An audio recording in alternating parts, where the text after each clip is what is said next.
Chapter 1. Birth Beneath the Crimson Sky.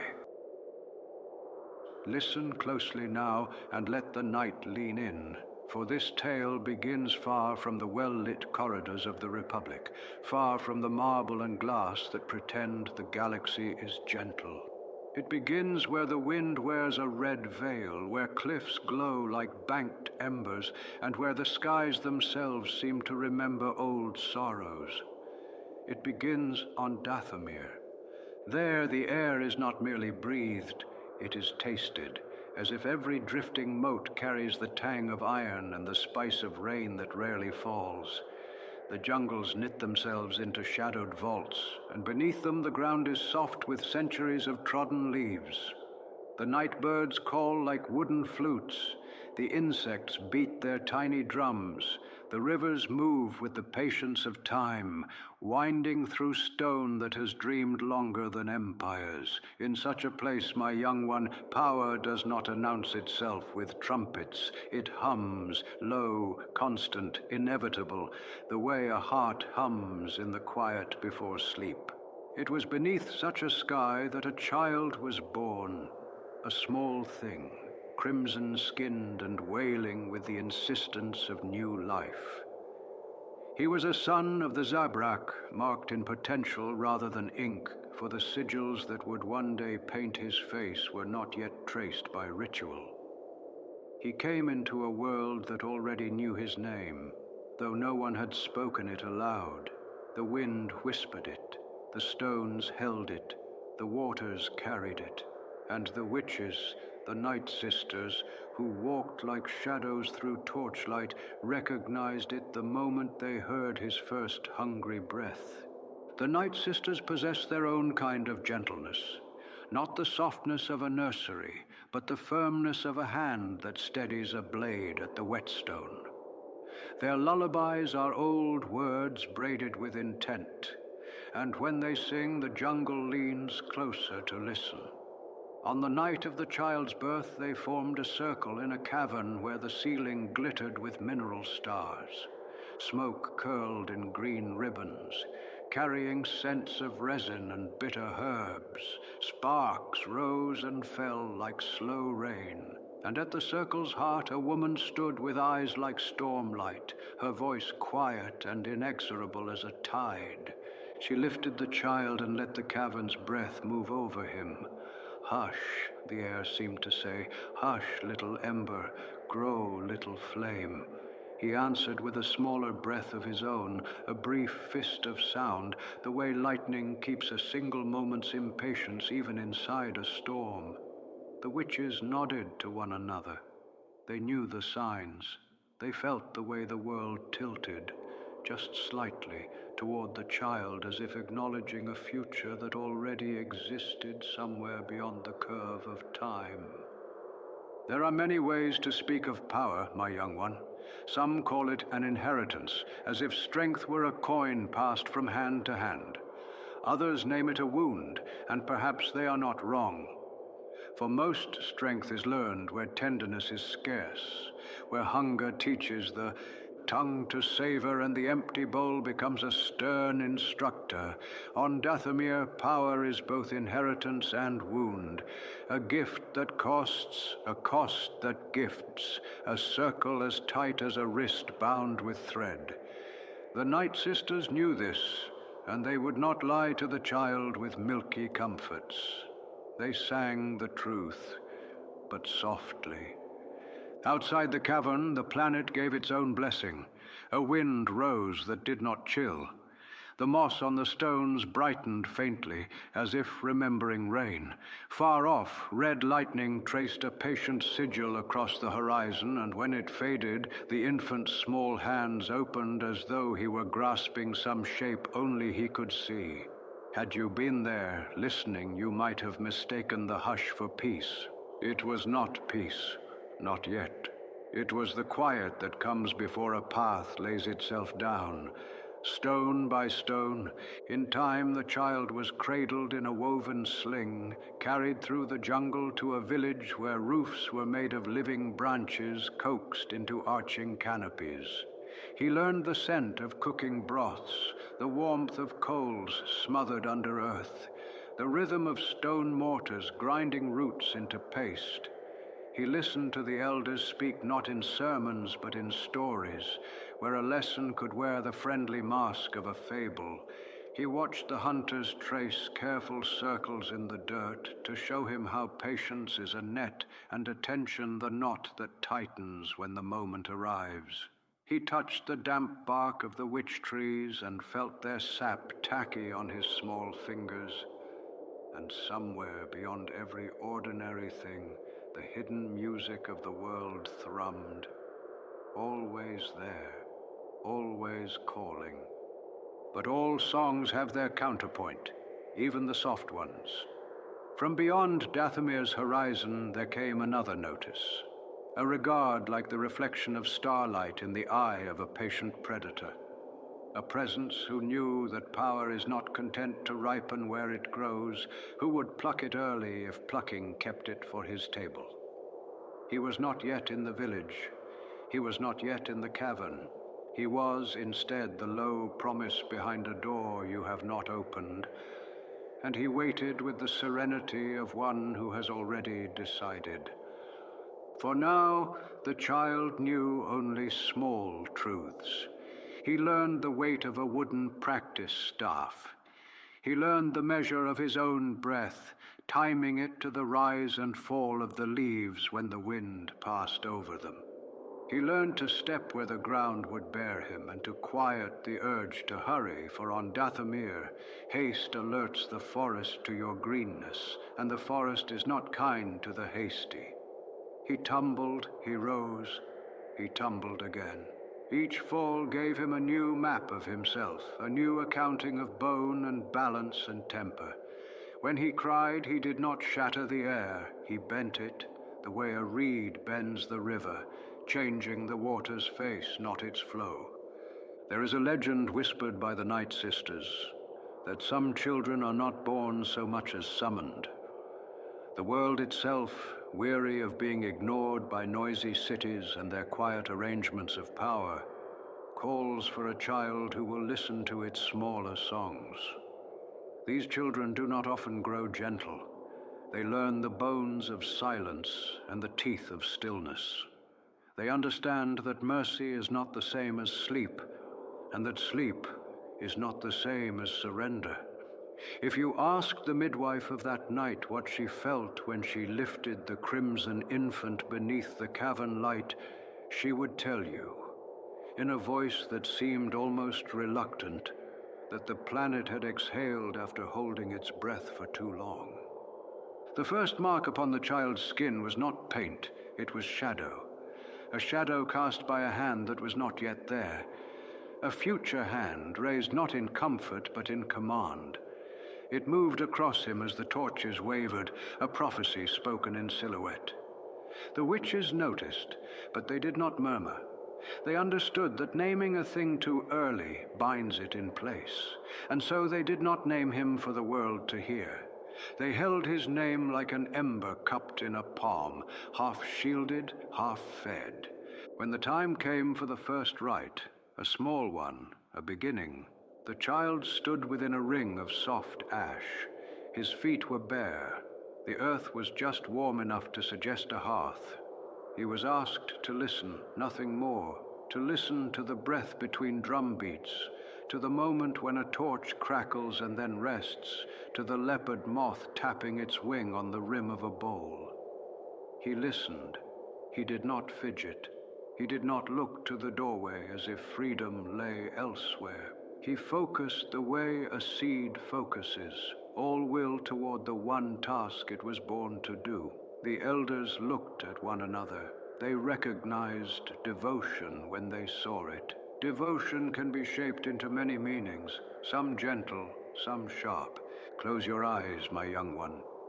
Breathe, listen as he did. The jungle sings without need of a throat. The rock tells stories without tongues. You will hear it if you are very quiet. You will hear the slight, deliberate whisper of a fate that sharpens itself in private. It was not long, though, before another circle formed. Far away, on a world of lights and whispers, where a man in dark robes traced designs across a table of cold stone. He considered the reports that had trickled to him, the rumors of a child who did not tire, a gaze that did not glance away, a hunger that did not demand but simply became. He smiled, not kindly.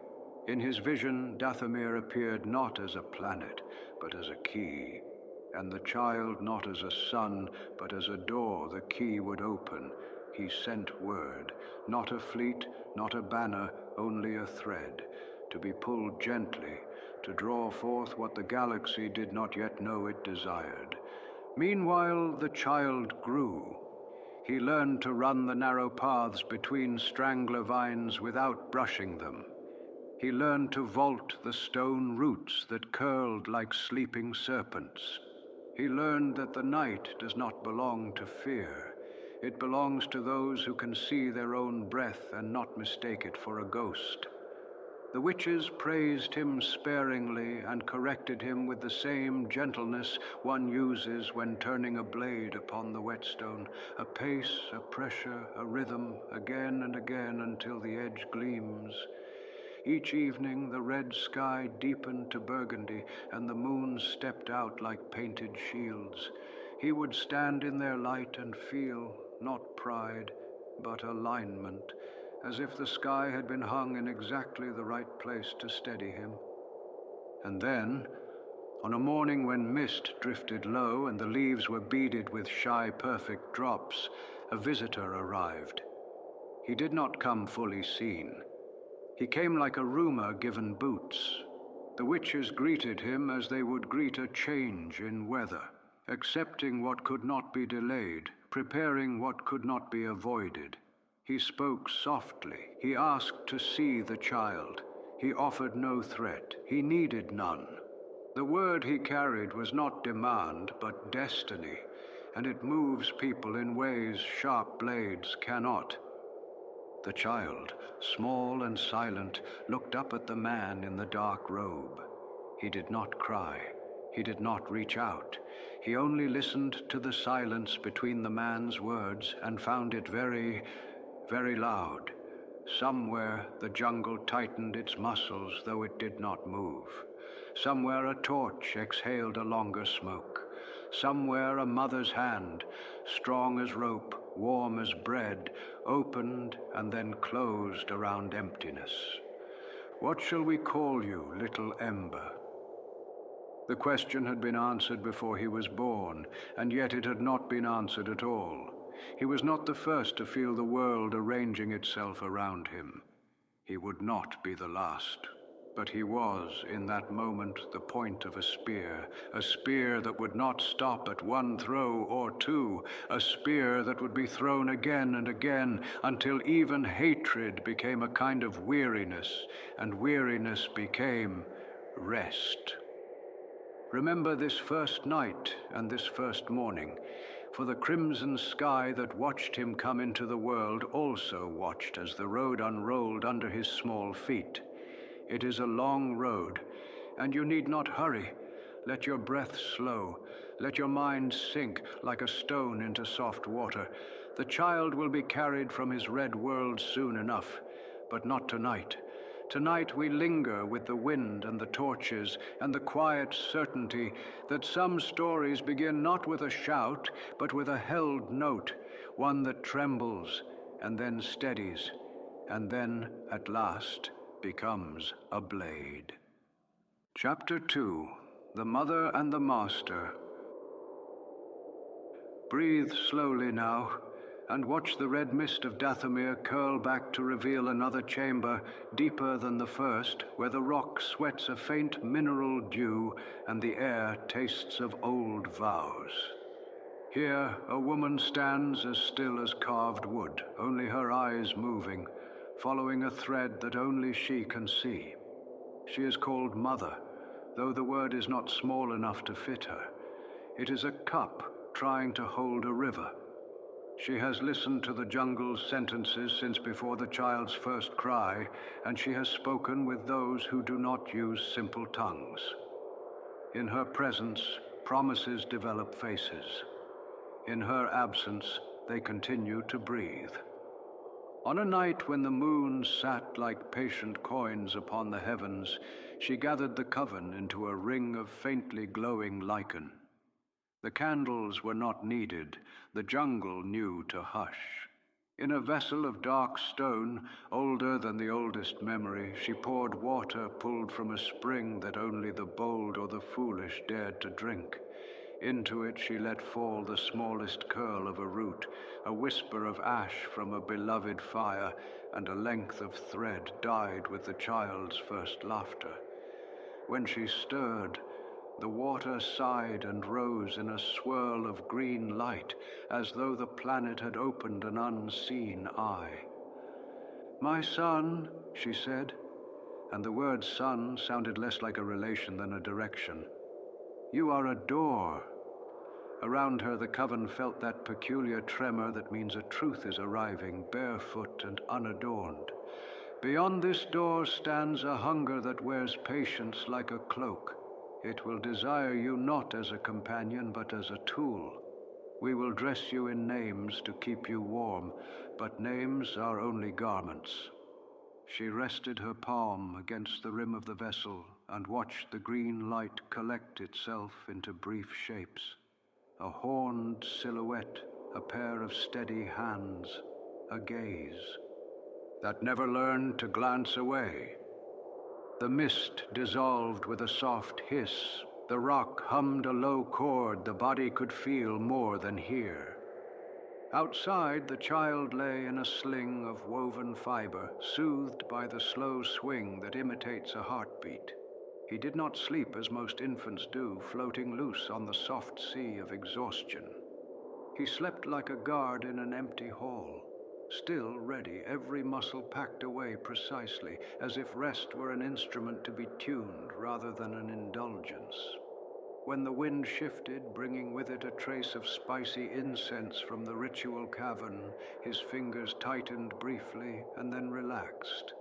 The night creatures resumed their quiet commerce. Nothing shattered, everything waited. Legends, my young one, are not merely old stories. They are cupboards where the present hides its tools. There is a legend on Dathomir that speaks of a bargain made under a sky that had forgotten its stars. On one side of the bargain stood a mother, not this mother, but the mother that travels through time by wearing many masks. On the other side stood a traveler in a cloak the color of cool ash, whose voice was low, whose smile was patient, whose eyes never quite confessed to warmth. They met without witnesses, yet the jungle remembers. It remembers an exchange, measured not in coin or land, but in possibility. It remembers that the traveler departed with the quiet certainty of someone who has obtained not what he asked for, but what he wanted. So it was on a day whose light cracked the mist into rays like green glass that the traveler returned. He did not stride into the village like a conqueror. He drifted in like a new scent, noticeable only if one breathed deliberately. The coven greeted him with the courtesy one offers to storms, respect without intimacy. He bowed as if the bow were a well-worn habit. He spoke of arrangements, of plans that had been woven long ago, of humble requests and delicate needs. He asked to see the child. He did not inquire if now was convenient. He had the air of one who believes the universe should be convenient to careful minds. Mother received him in a chamber whose walls were veined with minerals the color of old bruises. She laid her hands upon the stone and listened to what it said. And then she listened to what it did not. The traveler stood with his hands folded, the drape of his sleeves like the shadow of a river. "You know me," he said softly, and it was not a question. "You knew I would come." "Long ago," she replied, her voice neither warm nor cold. "I watched a dawn that did not follow a night. I learned your shape then. You are not a surprise." He smiled, Not the smile of a friend, not the smile of a foe, but the smile of a craftsman examining a tool he intends to keep very sharp. The boy has promise. The boy has a mother, she breathed, and the chamber's air sank lower, as if kneeling. Between them lay a silence as thin as a blade's edge. It was not hostile, but it separated. In that silence the threads of old bargains rustled like tall grass.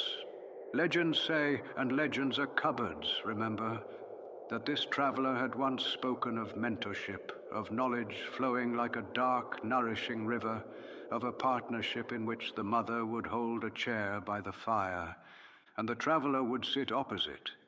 Yet when the hour chimed, a different cup had been poured. The mother understood.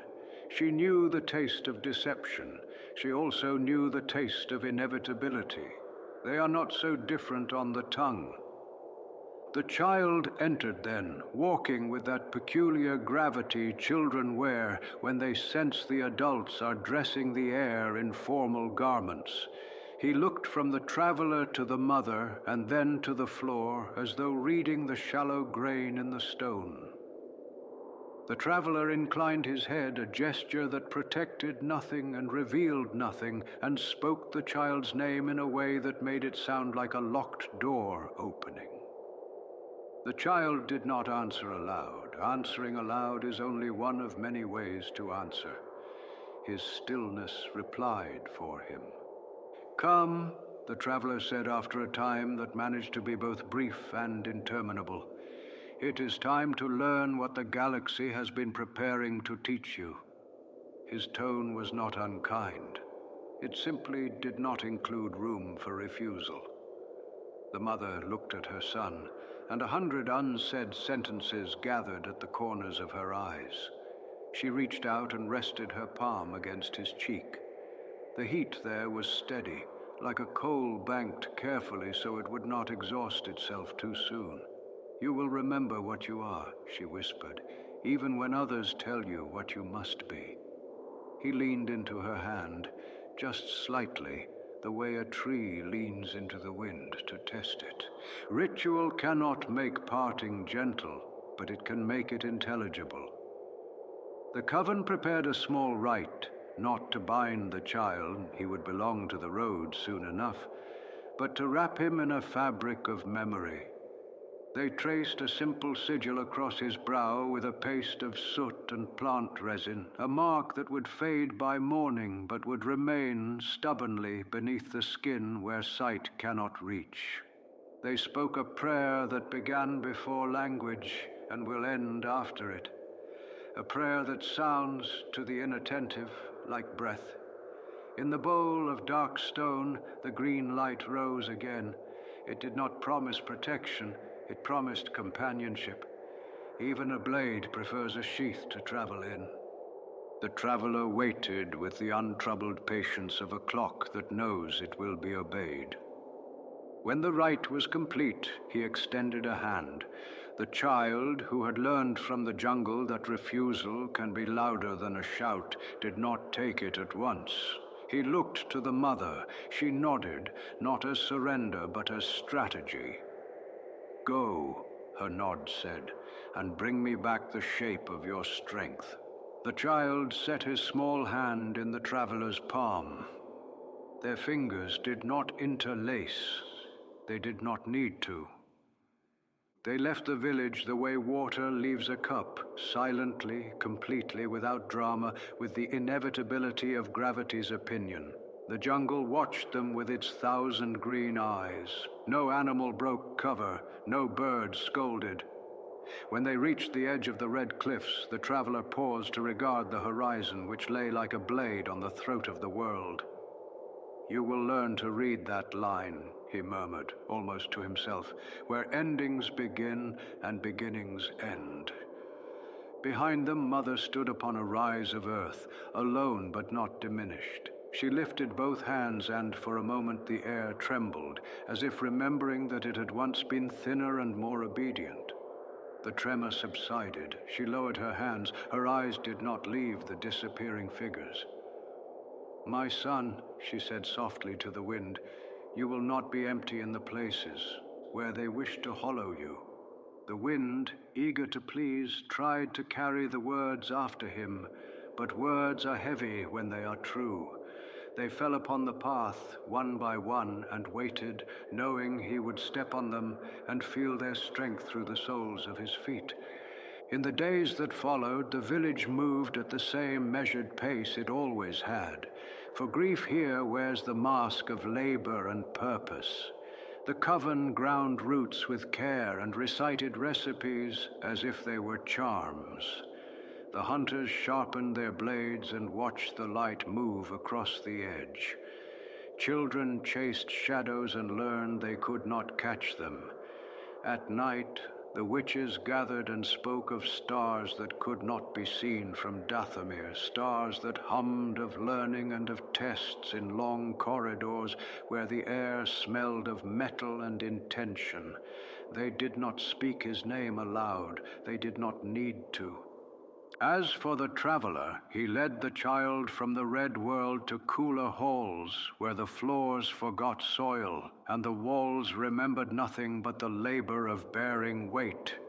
He offered exercises instead of lullabies, puzzles instead of toys, patience instead of praise. He kept close counsel with the silence between his words, letting it do as much work as the words themselves.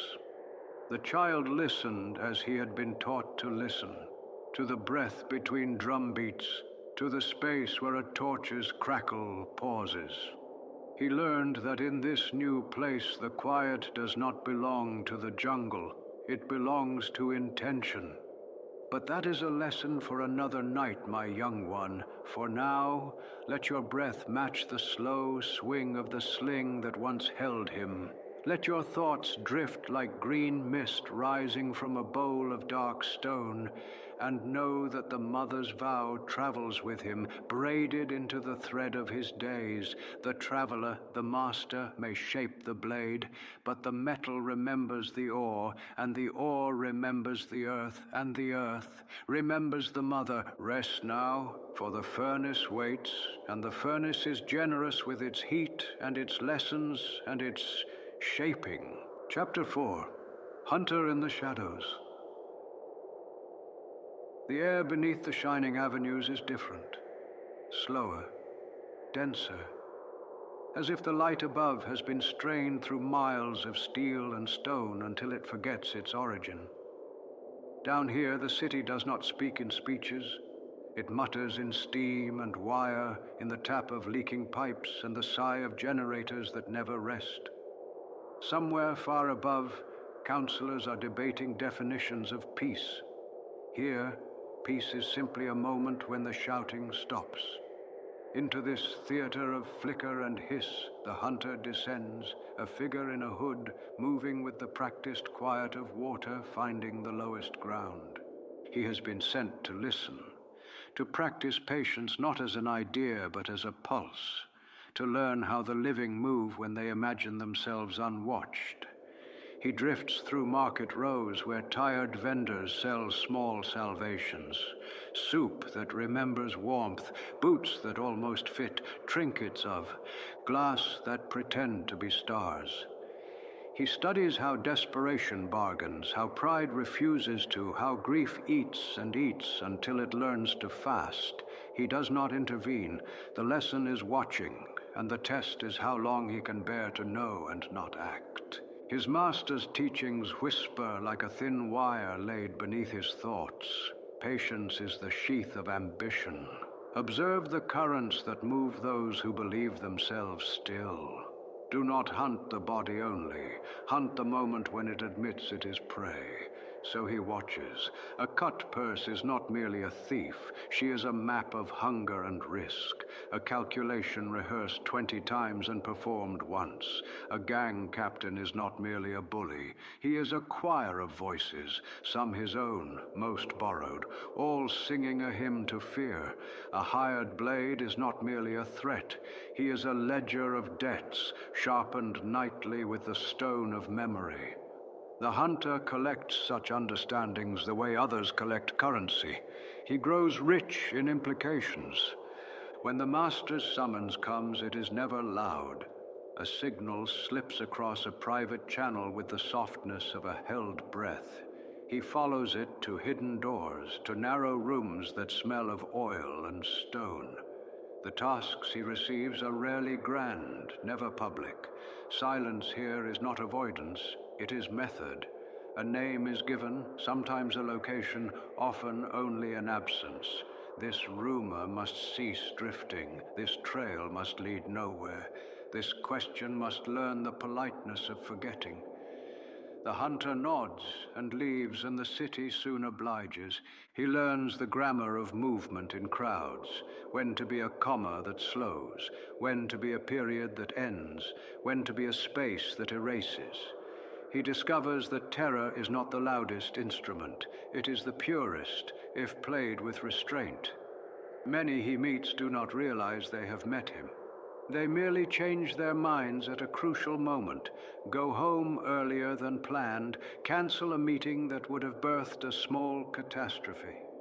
Others sense the presence that stands just beyond the edge of vision and become suddenly pious. They whisper vows to varied gods and keep them for at least a week. But the city has stronger beasts than thieves and petty tyrants. There are syndicates in the lower strata that sit like sleeping reptiles upon mounds of coin and favor. They prefer negotiation, but only as a ceremony to bless what they have already chosen. The hunter slides into their halls, wearing a borrowed face and a slouch that suggests deference. He says little. He drinks the bitter tea. He studies their trophies, their laughter, the way their hands rest, open, closed, twitching, still. The day arrives when an accident alters the balance of their leadership. No one proves anything. Everyone understands. The wind in the corridors changes direction, and a week later the city's veins pulse to a gentler rhythm. Between errands, he returns to rooms reserved for him above a maintenance tunnel where heat plumes rise in steady exhalations. He kneels upon the chilled floor and sets his palms against it, as if feeling for a heartbeat in the planet's bones. Meditation, as his master taught it, is not escape, but sharpening, the whetstone of breath along the blade of intention. He empties himself of name and history until there is only the noticing, the ragged scuff of a boot 3 rooms away, the complaint of a pipe 2 levels up, the soft ache of muscles that delight in being named useful. When his eyes open, they focus without needing to be told what to see. At times, memory intrudes, not as a picture, but as a scent. Wet bark, hot iron, a herbal smoke that dressed every word in the voices of those who raised him. Dathomir is far, yet somewhere in the red marrow of him its jungles continue to sway. He does not reject the memory. He lays it beside him like a weapon set within arm's reach, then returns to stillness. His master has always said, "Nothing is wasted if it strengthens your will." There are hunts that require travel. On gray worlds whose skies never learn a second color, he learns the satisfaction of moving through unfamiliar streets, as if they were echoes of streets he already knows. On lawless moons where markets are built from shipwreckage and promise, he calibrates his stride to match the wind. A rumor rises that a red-marked phantom corrects impudence where it sprouts. Stories change by the telling. Sometimes he is tall enough to scrape the ceiling. Sometimes he moves on 4 legs like a spider. Everyone remembers something that is not real, and in the sum of falsehoods, there is truth. He prefers it this way. He is most himself when no one agrees on his face. There is an evening, heavy with fog, the lamps hesitant to burn, when his master joins him upon a weather-beaten balcony that overlooks a conduit river. They stand together with the casual closeness of shadow and wall. "You have learned to be unseen," the master murmurs, pleased without warmth. "Soon you must learn to be seen, precisely when I wish it." The hunter inclines his head, a bow that cuts exactly where it means to. As you desire. The master's gloved hand lifts to the railing, tracing a stain the color of old rust. Desire, he says softly, is the empire within the body. Govern it, and no other empire will rule you. The hunter listens. He files the sentence in a chamber of his mind reserved for commands that double as prayers. Later, in the corridors where the city's true commerce whispers, he tests the opposite lesson. When to reveal the hint of himself to direct attention. A single flash of crimson light in a dark alley convinces 3 spies that a 4th has betrayed them. He never touches them, he simply allows their fear to complete his labor. On another night, a harmless rumor, placed with the care of a seed into gossiping soil, grows into a hedge that herds a wealthy fool away from a meeting with a senator who would have corrupted him in a marginally different direction. The master praises none of it. When asked for evaluations, he answers with more tasks. There is a discipline to this. The discipline of never letting pride steal strength from tomorrow's work. Yet within the hunter, the smallest rebellion grows, not against his master, but against emptiness itself. He discovers that he is not satisfied with being only the edge. The hand that holds the edge fascinates him. He studies power where it sleeps, where it dines, where it forgets to mask its appetite. He learns to hear the majority opinion of a room without anyone speaking it. He stores these hearings as a miser stores coin, and in the quietest space of his silence, a thought nests. One day the blade may desire a target of its own choosing. The thought does not bloom into speech. It waits, as blades do, for the appointed hour. Time compacts in memory, but the body knows it has been seasons. He has thinned and strengthened. His steps are threaded steel. He has returned to his master again and again, sometimes bruised, sometimes immaculate, always obedient. The master has shaped him, with an artist's cruelty, flaking away any softness that might blur a strike. And still, the master keeps him in the dark. Great designs move above, visible only in faint reflections sliding across the underside of the world. Then one night that feels like the quiet halfway through a breath, the summons comes different, heavier, edged with ceremony. He descends to the sanctum where lamps burn with the clean steadiness of discipline. The master stands beside a case long kept shut.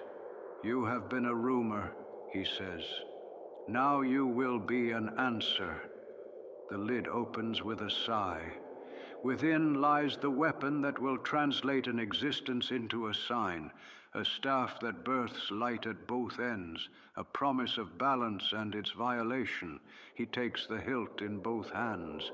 It fits as if the years have been shaping his palms to meet it. He trains until even fatigue cannot find him. The double blade teaches the body a new grammar, one that conjugates momentum rather than force. It sings when it is pleased, a clean, dangerous tone like frost across a bell. He learns to be less than a man, more than emotion, to be consequence itself, written in red. On the final night before revelation, he climbs alone to a roof rarely visited, where the city's lights stretch like constellations fallen into nets. The traffic murmurs in harmonies learned over centuries. He kneels at the ledge, breath slows, the galaxy hangs above and below, a choir of distances. Somewhere in those distances, the stage has been prepared, the actors invited, the lines rehearsed without knowing. He allows himself the smallest smile, not triumph, not joy, the satisfaction of a blade that feels the whetstone withdraw and knows the next touch will be the target. Soon, he whispers to no one and to everything. Soon, the mask comes off. And with that, my young one, let your eyes soften, for dawn gathers beyond the towers, and the hunter's patience is almost at its end. The city breathes in, he breathes out. The universe completes its slow, inevitable turn. The next chapter waits at the threshold, and the threshold is a door that answers to one word alone. Now, Chapter 5, The Duel of Fates. Some worlds remember how to be beautiful even while the powerful argue about possession. Green hills leaning into gentle lakes, cities whose domes gleam like pearls in generous sunlight, boulevards that curve as if designed to teach the sky a softer step. The people there take long breaths without noticing that long breaths are a luxury. It is upon such a world that the quiet storm arrives, not with the blare of trumpets, but with the subtle pressure that precedes rain. Politics knots itself elsewhere, in corridors where voices echo and ambition wears perfume. Here, the story is simpler. A hunter has been told to reveal himself. He descends not as a gentleman, but as an answer that has waited too long to be spoken. His ship glides to a stop in the desert of a neighboring world, a diversion, a lure, a way to test the defenses of those who guard shining ideals with thin patience. Wind combs the dunes, the sun makes of every rock a proclamation. He steps into the heat and feels the horizon bend ever so slightly toward what is about to occur. Quiet footsteps approach, then more measured, calm, ignorant of how close they are to a turning. The hunter's hands rest upon the hilt he has learned to trust more than sleep. He does not ignite it yet. He is a gentleman in this. He allows the first greeting to be exchanged before the blade speaks. When the greeting becomes a refusal, he answers with light. Red unfurls from both ends, a staff of radiance that carves the air into obedient halves. The struggle is swift. It is not yet the music at full volume, only its overture. Still, it teaches much. He is pleased by the resistance, by the way disciplined minds move in relationship to fear. He feels keenly the moment when calculation gives way to instinct. He marks the pattern those minds will follow again. The encounter ends with distances reasserting themselves. The guardians retreat with their charge. The hunter watches the line where they vanish, and the desert, untroubled, returns to its slow rearrangement of its own face. Soon enough, the stage opens wider. In a city of stone and water where columns lift the sky with clean confidence, the hunter steps into a corridor of light. His cloak falls back. The hilt touches his palm as if closing a circuit. Those who have trained to oppose fear step forward to meet him. They bring with them elegance, history, the heavy expectation of victory. The hunter brings focus, hunger, the sincerity of a blade that believes only in its task. The music of the moment begins, not from an orchestra, but from the clash of wills pushing air into tense harmonies. His red staff spins. The guardians answer with measured grace, their own light cutting arcs that insist on restraint. There is a pleasure in it, the way an athlete takes pleasure in the honest resistance of a worthy weight. He allows himself to enjoy that pleasure even while he deepens his intent. Enjoyment is not kindness. It is the body recognizing that it has found its sentence and is finally speaking it aloud. They drive each other through vaults of stone. The architecture bears witness, its old patience unoffended by sudden urgency. The combatants become streaks of light woven through pillars, flung across platforms, gathered into stances that calculators would admire and poets would call inevitable. The hunter adapts with the relief of a dancer, finally given the right partner. Here, movement explains everything. Here his training translates into a simplicity that feels like mercy. The struggle narrows to three upon a bridge of force, a path that appears and vanishes with the rhythm of energy drawn and released. At intervals the way is open, at intervals the way is a barrier that insists upon pause. The pauses change everything, they slice the struggle in two. Separate meditations, wrists resting, eyes steady, breath counted. In those suspended instants, each man looks inward and measures his remaining distance to the self he is trying to become. The hunter stands still, the red staff a vertical promise before him, and thinks of nothing. Nothing is a luxury he has earned. When the barrier falls again, one of the guardians is isolated. The elder, the one whose presence carries the gravity of 1,000 classrooms and 100 lonely roads, meets the hunter in a circle that excludes the world. Their movements say far more than their faces, though faces say enough. The elder is calm but not detached. The hunter is fierce but not wasteful. They exchange philosophies at a speed that would shame speech. The elder's is rooted, the hunter's is fluid. The elder yields without breaking, the hunter presses without tiring. For a long, bright moment, the argument could go either way. It does not. The elder falters, not in will but in breath, a small debt owed to the years of carrying hope. The hunter collects the debt. His blade enters where even wisdom cannot refuse it. The elder's body stills with dignity. There is no scream, there is only release, a soft surrender that is not defeat, only the completion of a long kindness. The hunter watches the fall with awe that does not apologize for itself. He has not simply won a struggle, he has tasted the caliber of opponent he has been forged to overcome. The world does not pause to celebrate revelation.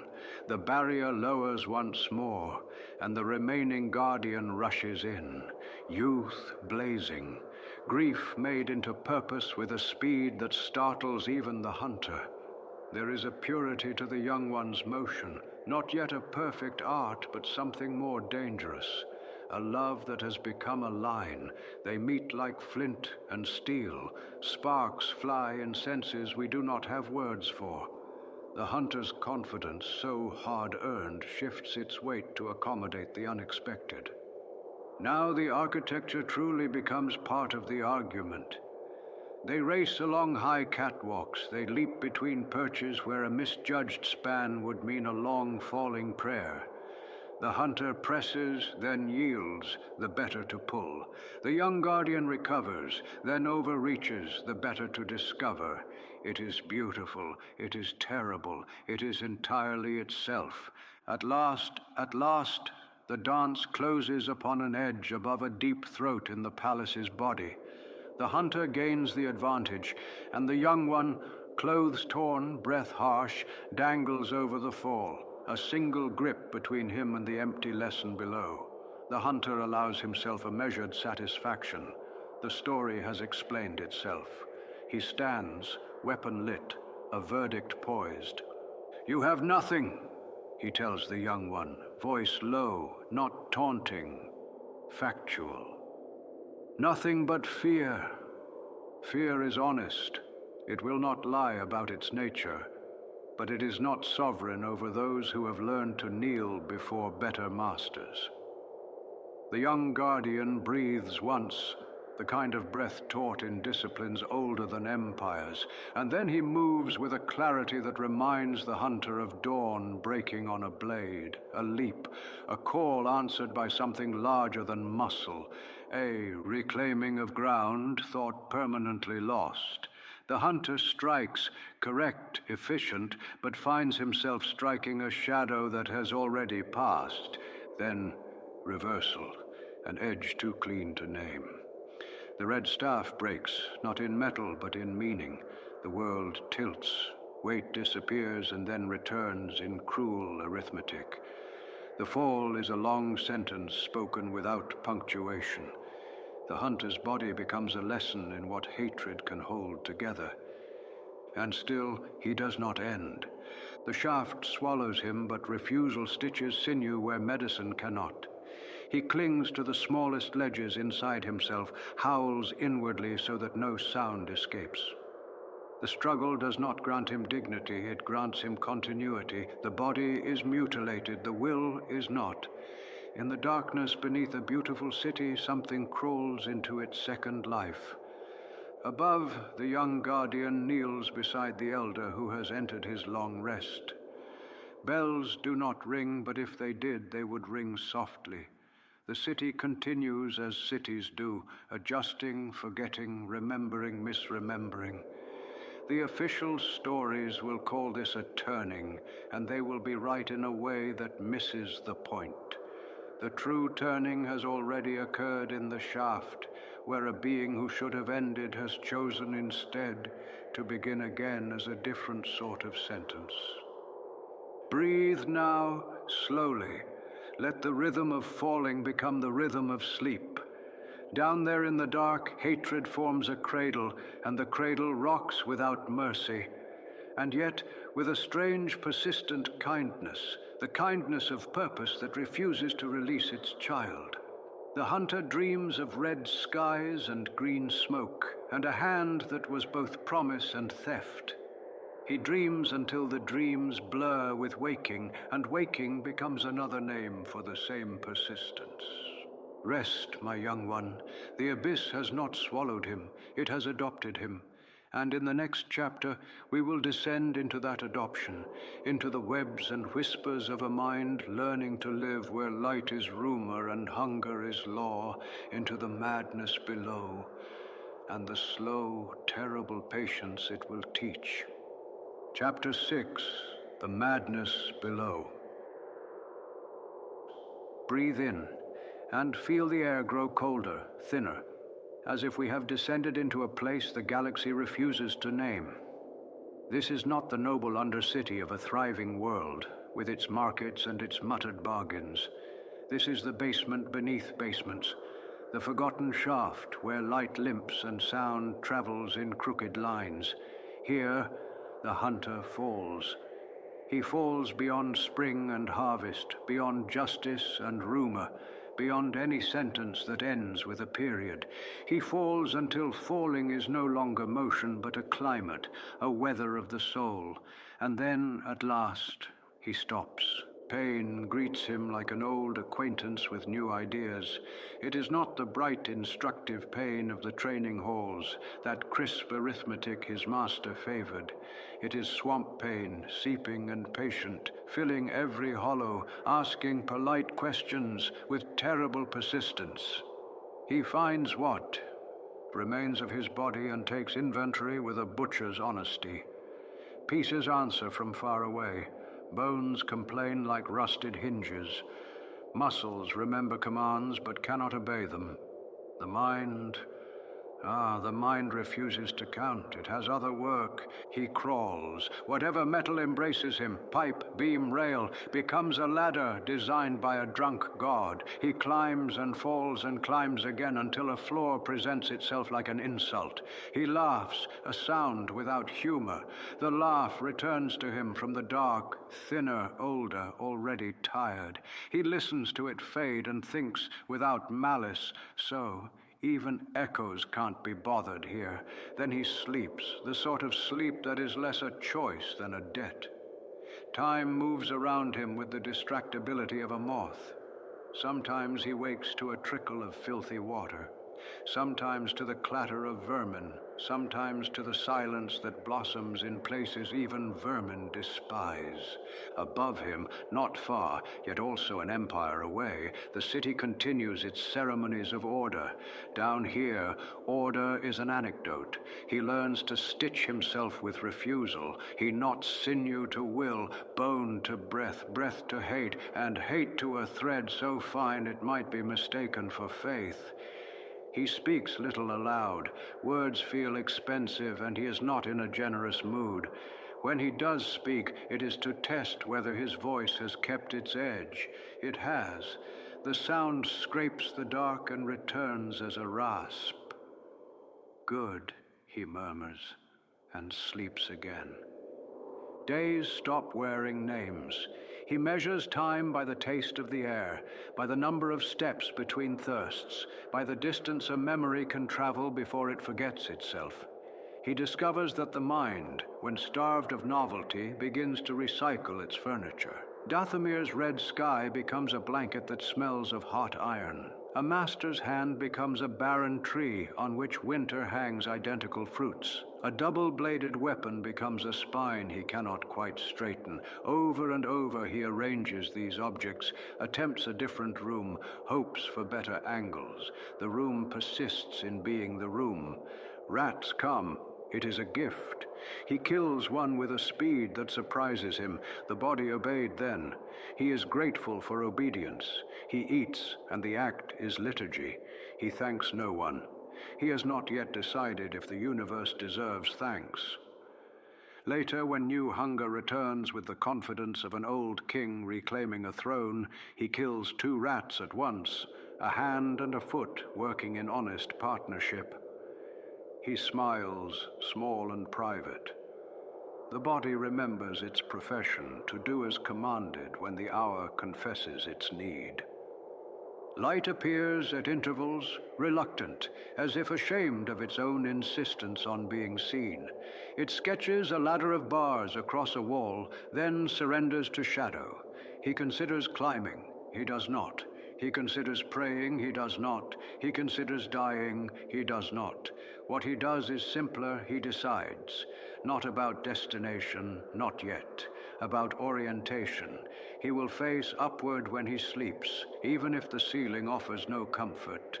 He will face where the light will pass, even if it does not arrive.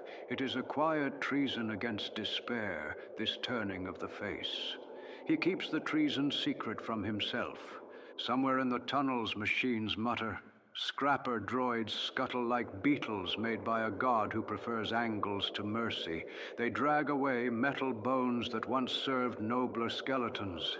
He watches them when he can, studies their joints, the degrees of freedom in their limbs, the economy of their steps. A thought warms him the way a coal warms a cave. I can borrow. He does not mean steal. He means more than steal. He means translate. To borrow is to promise the world you will return the idea improved. He begins to gather, a length of pipe that remembers pressure, a coupling with threads that still dream of turning, a torn casing that once housed a motor and now shelters a family of dust. He collects them with the tenderness a jeweler awards rough stones. Pain interrupts. He learns to continue inside interruption. The rats grow bolder again. He becomes boldness's teacher. He drinks from a line that shudders irregularly, a stuttering vein in the building's body. When it runs brown, he imagines the color is a tincture of strength. When it runs clear, he thinks of rain that forgot to be sky. Nights, if such things exist here, become laboratories. He fastens and unfastens, binds and tests, discovers which combinations resist insult. He speaks to his materials, not as supplicants, not as soldiers, but as apprentices. You will carry me, he tells a piece of rail. You will join him, he tells a bracket. You will remember, he tells a bolt, that your purpose is not sleep. The assembly that arises from these conversations is ugly in the way a storm is ugly. Function teaching form to stop apologizing. He does not care how it looks. Beauty is a surface privilege enjoyed by those whose interiors are already arranged. And then the transformation. It is not sudden, it is not clean. It is instead a series of negotiations with pain, with leverage, with the stubbornness of matter. He straps metal where flesh once answered. He teaches new limbs old lessons. He fails, he rests, he adjusts, he tries again. Spiders are patient, he decides. He will be more patient than spiders. At last, the apparatus acknowledges him, not as a rider, not as a god, but as a fellow traveler. He rises. The ground seems surprised and then reconciled. He walks, a lurch that becomes a stride that becomes an argument with gravity, an argument that ends in truce. The mind, to its astonishment, brightens. Movement generates thought the way friction generates heat. He roams the tunnels and learns their preferences. This corridor loves echo. That shaft hoards cold. This valve complains when turned, so he turns it with ceremony. He establishes territories the way cities do, by repetition. Here he eats, there he builds. Here he dreams the same dream until it grows bored and selects a different costume. He decorates, if such a word can be forgiven, with arrangements of metal that look like altars to function. When intruders, half-starved men with knifed eyes, stumble into his dominion, he becomes the rule by which they will measure future caution. Most flee. One does not. He learns that night that fear is a better wall than any architecture he could devise. The next morning, even the rats walk softly. Hatred, you might think hatred would rot in such air. It does not. It cures like meat in salt. It becomes dense, portable, nutritious. Once it had been a river, swift and thrilling. Now it is a hard bread he can store, break, and eat in slices measured to the hour.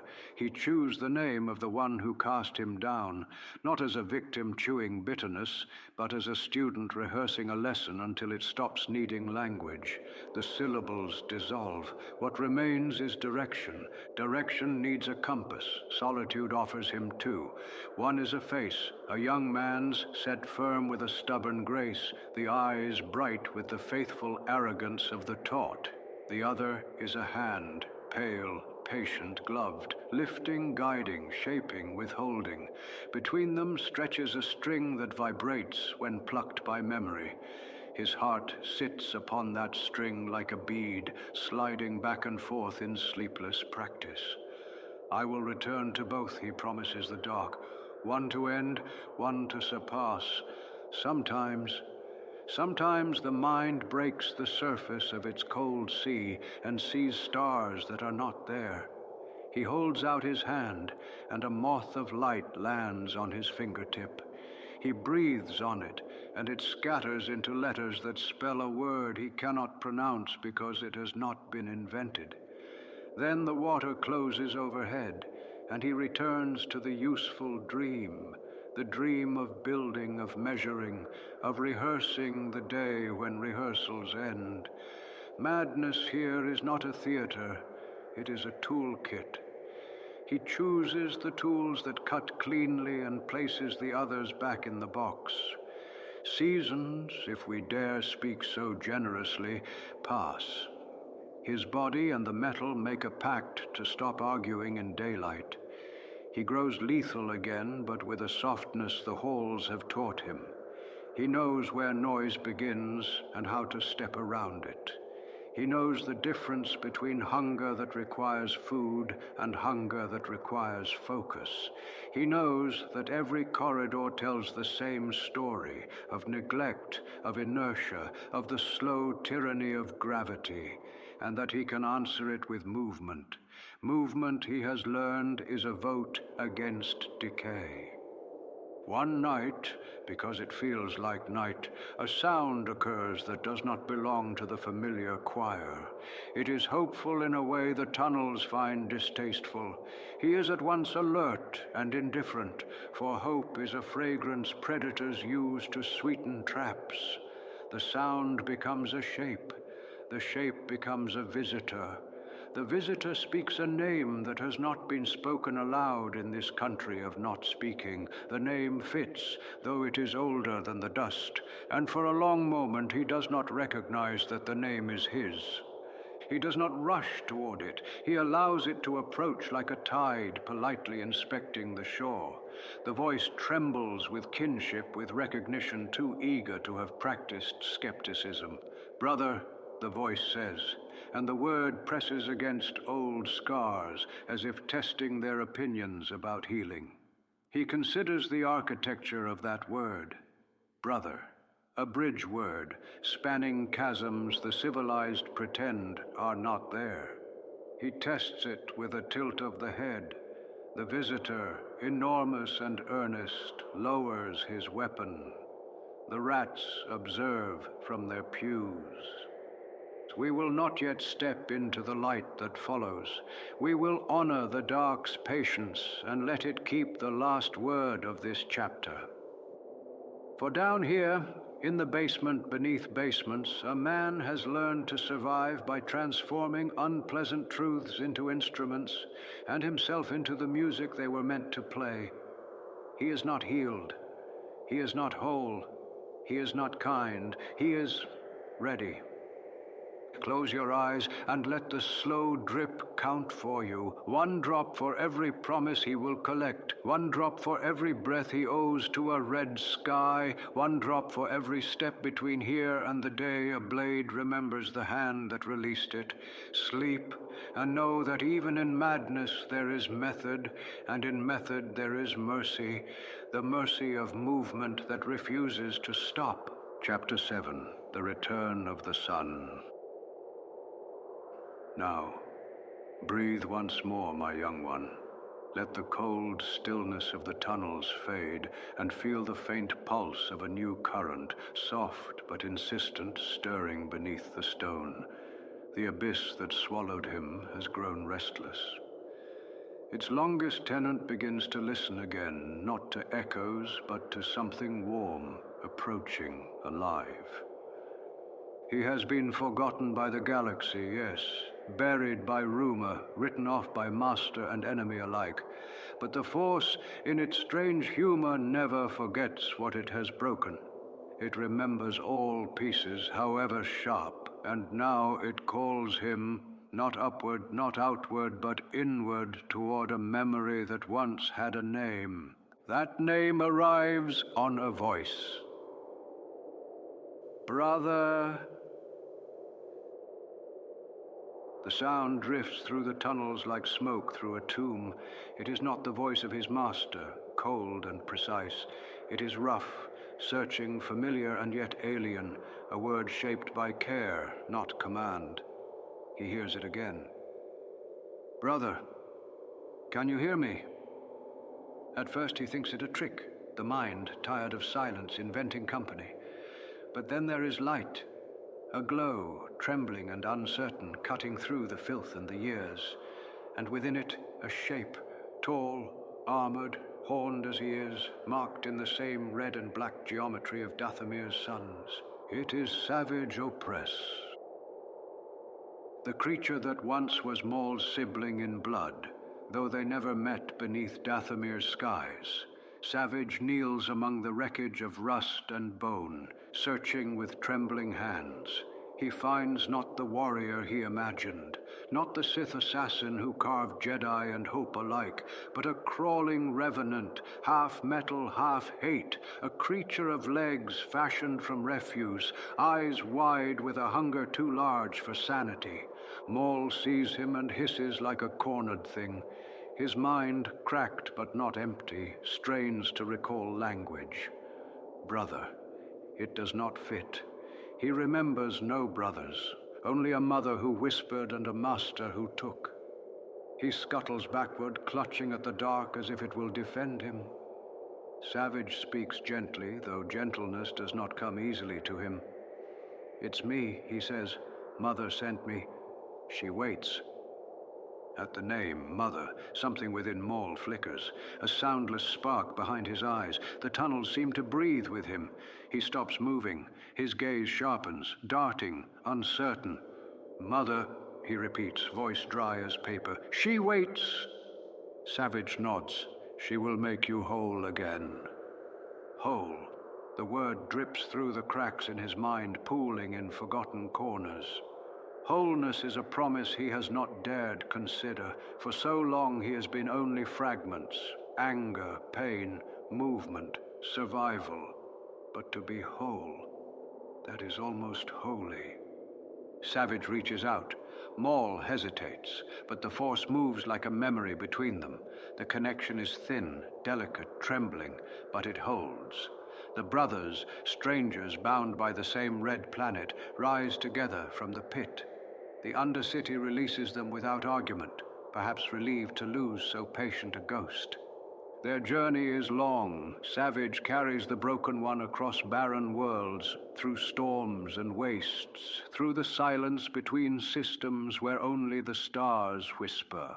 Maul dreams in fragments, flashes of Sidious's eyes, the hiss of twin blades, the face of the young Jedi who struck him down, the quiet laughter of Dathomir's wind. When he wakes, they are descending through red mist. The ship groans as if remembering something ancient. Below lies Dathomir, his birthplace, his grave, his crucible. The planet greets him with silence. The jungles lean as they once did, thick with green steam and the smell of iron. The air tastes the same, damp, electric, mournful. Somewhere in the dark, voices begin to hum, the sisters' song, ancient and unbroken. The smoke of ritual rises like a prayer that forgot it was ever answered. Savage carries him into a cavern lit by green flame. There stands Mother Talzin, unchanged, impossibly. Her eyes catch the light like mirrors that have seen too much. "My son," she whispers, and the title travels through the chamber like a decree. Maul collapses before her. His metal limbs clatter against the stone, sparks flickering. He looks up, a wounded animal recognizing its keeper. "Mother," he croaks. The sound cracks his throat. He took everything. Talzin's hand lifts, graceful as a spell. "Then we shall take it back." She kneels beside him, palm against his brow. Green mist pours from her fingers, soft and shimmering, coiling through the gaps in his mind. It slides through his thoughts, binding frayed strands of memory, knitting madness into focus. His screams fill the cavern but do not echo. The stone itself drinks them, obedient to her will. Piece by piece, the fragments of Maul align. Faces, voices, battles, Sidious's smirk, Obi-Wan's defiance, the feel of falling, the smell of smoke, all gather, orbiting the single black star of his hatred. His trembling stills. The red of his eyes burns steady again. When it ends, the silence is different. It listens. Talzin rises. "You are restored, my son." He stands, weak but tall, trembling but whole enough to hate. His gaze sweeps the chamber, the witches, the smoke, the shadowed ceiling. His voice, when it comes, is low and sure. He will pay. Savage bows his head. "Together, brother." Talzin's smile is both love and weapon. "Yes, together. You will build an army. You will carve a place for our kind, the forgotten, the scorned, the strong." And thus begins a new chapter of vengeance. Days turn into weeks. Maul's strength returns faster than expected, as if hatred itself were fuel enough. The Night Sisters forge him new legs, sleek and black, balanced with the grace of predatory beasts. He moves among them as both miracle and omen. His presence sharpens the air. When he meditates, the flames in the cavern lean toward him. He trains again, not as apprentice, but as architect of wrath. Savage watches, learning from every motion, every pivot of the double blade. Their bond grows through combat, through shared silence, through the unspoken recognition of what was stolen from them both. Maul speaks little, but when he does, his words cut cleanly. "The Jedi took everything from me," he says one night, staring into the green fire. "And Sidious, he made me forget what I was. But now, I remember." "What do you remember?"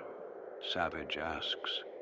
Maul looks toward the cavern's mouth, where the red wind of Dathomir whispers like blood in a heartbeat. That power is not granted, it is reclaimed. In the following days, ships begin to arrive. Mercenaries, bounty hunters, pirates, all drawn by the whispers spreading through the outer rim. A new order is forming, one without creed or mercy. Maul stands before them, no longer the feral creature of the tunnels, but a figure of cold authority. Serve me, he tells them, and you will rule in the shadows. Defy me, and you will join the silence beneath it. None defy him. Thus the Shadow Collective is born. Dathomir watches as its red sun gathers his army, not of faith, but of need. Each follower sees in Maul a reflection of themselves, broken things reforged, hungry things unashamed of hunger. Even the planet seems to exhale approval, but in the quiet of night, when even hatred grows weary, Maul walks alone through the jungle paths. The air hums with insects, the moonlight threads silver through the leaves. He stops beside a pool still and black as obsidian. His reflection stares back, metal and flesh, scars like constellations. He leans close, whispering to the mirrored face. I am not his tool anymore. The reflection does not argue. The pool trembles once, as if some deeper shadow has stirred beneath it. A whisper curls through the air, thin and sly, almost a memory. We shall see, my apprentice. Maul's fists clench, but he smiles, a small, dangerous smile. Yes, my master, he murmurs to the dark. We shall. The night listens. Dathomir breathes, and the galaxy shifts ever so slightly in its sleep, unaware that one of its oldest wounds has begun to heal into a blade. Rest now, my young one. The red sun has returned to his mother's embrace. But vengeance, vengeance is a restless child. It will not sleep long. Next we shall see what that child builds, and what it dares to challenge. Excellent. You have chosen the disciplined path. Then let us begin again, slowly, patiently. As the kindly king recounts this chapter in full, a full measure of shadow, 1,200 words of iron and breath. Now, rest your mind, and listen as the red sun builds his empire beneath the quiet indifference of the stars. Chapter 8, The Shadow Collective. The red storms of Dathomir had not calmed. They never truly did. They simply changed shape, rolling across the plains like thoughts that could not be silenced. But their tone was different now. The planet hummed with something new: machinery, organization, purpose. Beneath the cracked red sky, the lost son of Dathomir forged an empire from the debris of betrayal. The witches who birthed him watched in silence from their cliffs, cloaked in the smoke of incense and secrecy. They saw ships descend and rise again, carrying mercenaries and syndicate envoys, arms dealers and smugglers. They saw, too, the son they had once given to darkness return to them not as supplicant but sovereign. Maul had been remade, body, mind, and will. Talzin's sorcery had healed his fractures, but no magic could dull the sharpness that had defined him. He had been tempered by loss, refined by hatred. Even his silence carried authority now, and when he spoke, his voice seemed to gather the very air around it, as though Dathomir itself leaned closer to listen. In a vast canyon stronghold, beneath the glow of green torches and humming generators, Maul convened his first council of syndicate leaders. The room was carved from the bones of the planet itself, raw stone, rough and powerful. Seated in a circle of holographic light were faces the Republic believed untraceable: Pre Vizsla of Death Watch, Zaiton Moj of Black Sun, Marg Krim of the Pike Syndicate, and representatives of the Hutt clans. They were predators, all of them. But in Maul's presence, even predators grew cautious. Each of you commands a piece of chaos, Maul began, his voice low and calm, each syllable shaped by purpose. You profit from disorder, from the greed of small men, but such power is transient, fleeting. He began to pace, the long black cloak trailing behind him like a shadow unbound from light. The Jedi chase ideals. The Republic worships order. The Separatists hunger for division. None of them understand the truth. Power does not live in peace or chaos. It lives in focus. His golden eyes gleamed as they passed over each holographic face. Unite under my will, and I will grant you that focus. Together we will create a new order, one that exists in the silence between the Republic and the Separatists. Invisible, inevitable. Vizsla tilted his head. You speak of unity, but the strong do not serve. They lead. Maul smiled, slow and without warmth. Then lead, if you can. The silence that followed was thick enough to feel. Even through the distortion of holographic light, the air seemed to draw taut between them. Maul stopped pacing and leaned forward, hands resting upon the stone table. The galaxy will burn. You may burn with it, or you may rule what remains. For a long moment, no one moved. Then, one by one, the syndicate leaders nodded.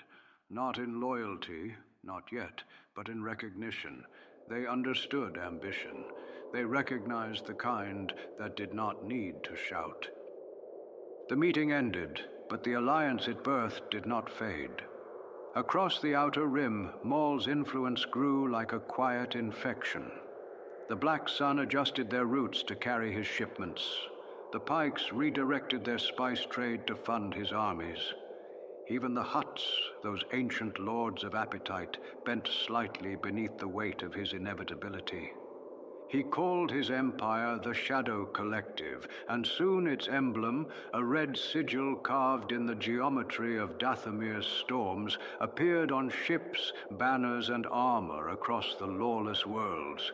Few dared speak his name, but all felt his presence. Savage Opress stood at his brother's side through it all, towering, loyal, but forever watching Maul with that uneasy blend of admiration and fear. You have united them, brother, he said one night as the fires of Dathomir painted the sky. Even the Hutts bow before your will. What comes next? Maul's gaze drifted to the horizon, where lightning etched the landscape in silver veins. Now, we take a world. Mandalore? Savage asked. A faint smile traced Maul's lips. Mandalore. It is strong, proud, and weak in the only way that matters. It believes itself untouchable. When the Shadow Collective arrived upon the Mandalorian moon of Concordia, even the wind seemed to flinch. Death Watch greeted them in their blue armor, wary but intrigued. Their leader, Pre Vizsla, clasped Maul's arm in greeting, a gesture more challenge than courtesy. You've brought me soldiers, Vizsla said. But for what price? Only what is owed, Maul replied. Power. The Death Watch commander laughed, removing his helmet. And you'll hand it to me, will you? Maul stepped closer, and for a heartbeat their faces were inches apart. The Mandalorian's proud human features framed against Maul's scarlet and black. No, Maul said softly, I will teach you how to use it. The days that followed were filled with blood and rhetoric. Together, they orchestrated chaos across Mandalore. Maul and Savage staged attacks across cities, masked as Death Watch rebels. The people, frightened, desperate for order, turned back to Vizsla's protection. Their faith became his weapon. In the capital, Duchess Satine Kryze watched in despair as her pacifist government crumbled beneath the illusion of rebellion. The Mandalorians, long bred for war, were reminded of their nature, and in that remembrance lay their undoing. When the palace fell and Satine was taken, Vizsla believed himself triumphant. He stood before Maul, armored and smiling. "You've served me well, Sith. Mandalore is mine." Maul's eyes flickered, faintly amused. "You mistake partnership for obedience." And then, as quickly as lightning crosses the sky, his saber ignited. The duel that followed was brief, but its echoes would haunt Mandalore for years. Vizsla fought with the skill of generations, the dark saber flashing in arcs of silver fire, but Maul fought with inevitability. When the final strike came, it was clean, almost merciful. Vizsla fell and the chamber went silent. Maul stood over the body, breathing slow. "Mandalore," he said, voice deep and calm, "belongs to the strong." The remaining warriors knelt, not from devotion, but instinct. Warriors bow to power, and power, whatever its face, demands acknowledgement. Thus the Red Sun took a throne for the first time. But victory carries its own shadow. At night, in the royal chambers of Mandalore's palace, Maul sat alone. The world outside glowed faintly with the light of his empire. Fires burning in the distance, ships cutting paths through the dark. Yet for all his conquest, peace would not come. He thought of Sidious, of the day he had been taken from Dathomir, of the years in the furnace of pain and pride. He thought of the long fall on Naboo, the pit, the madness, the rebirth. He wondered, quietly, dangerously, whether he had ever escaped his master at all. The air in the room grew colder, the torches dimmed, and then softly the past spoke. "You have done well, my apprentice." The voice slithered through the dark like smoke. It came from nowhere and from within. "But you forget, all that you build is mine." Maul rose, lightsaber flaring, eyes scanning the empty room. The voice vanished. Only silence remained, heavy, mocking, eternal.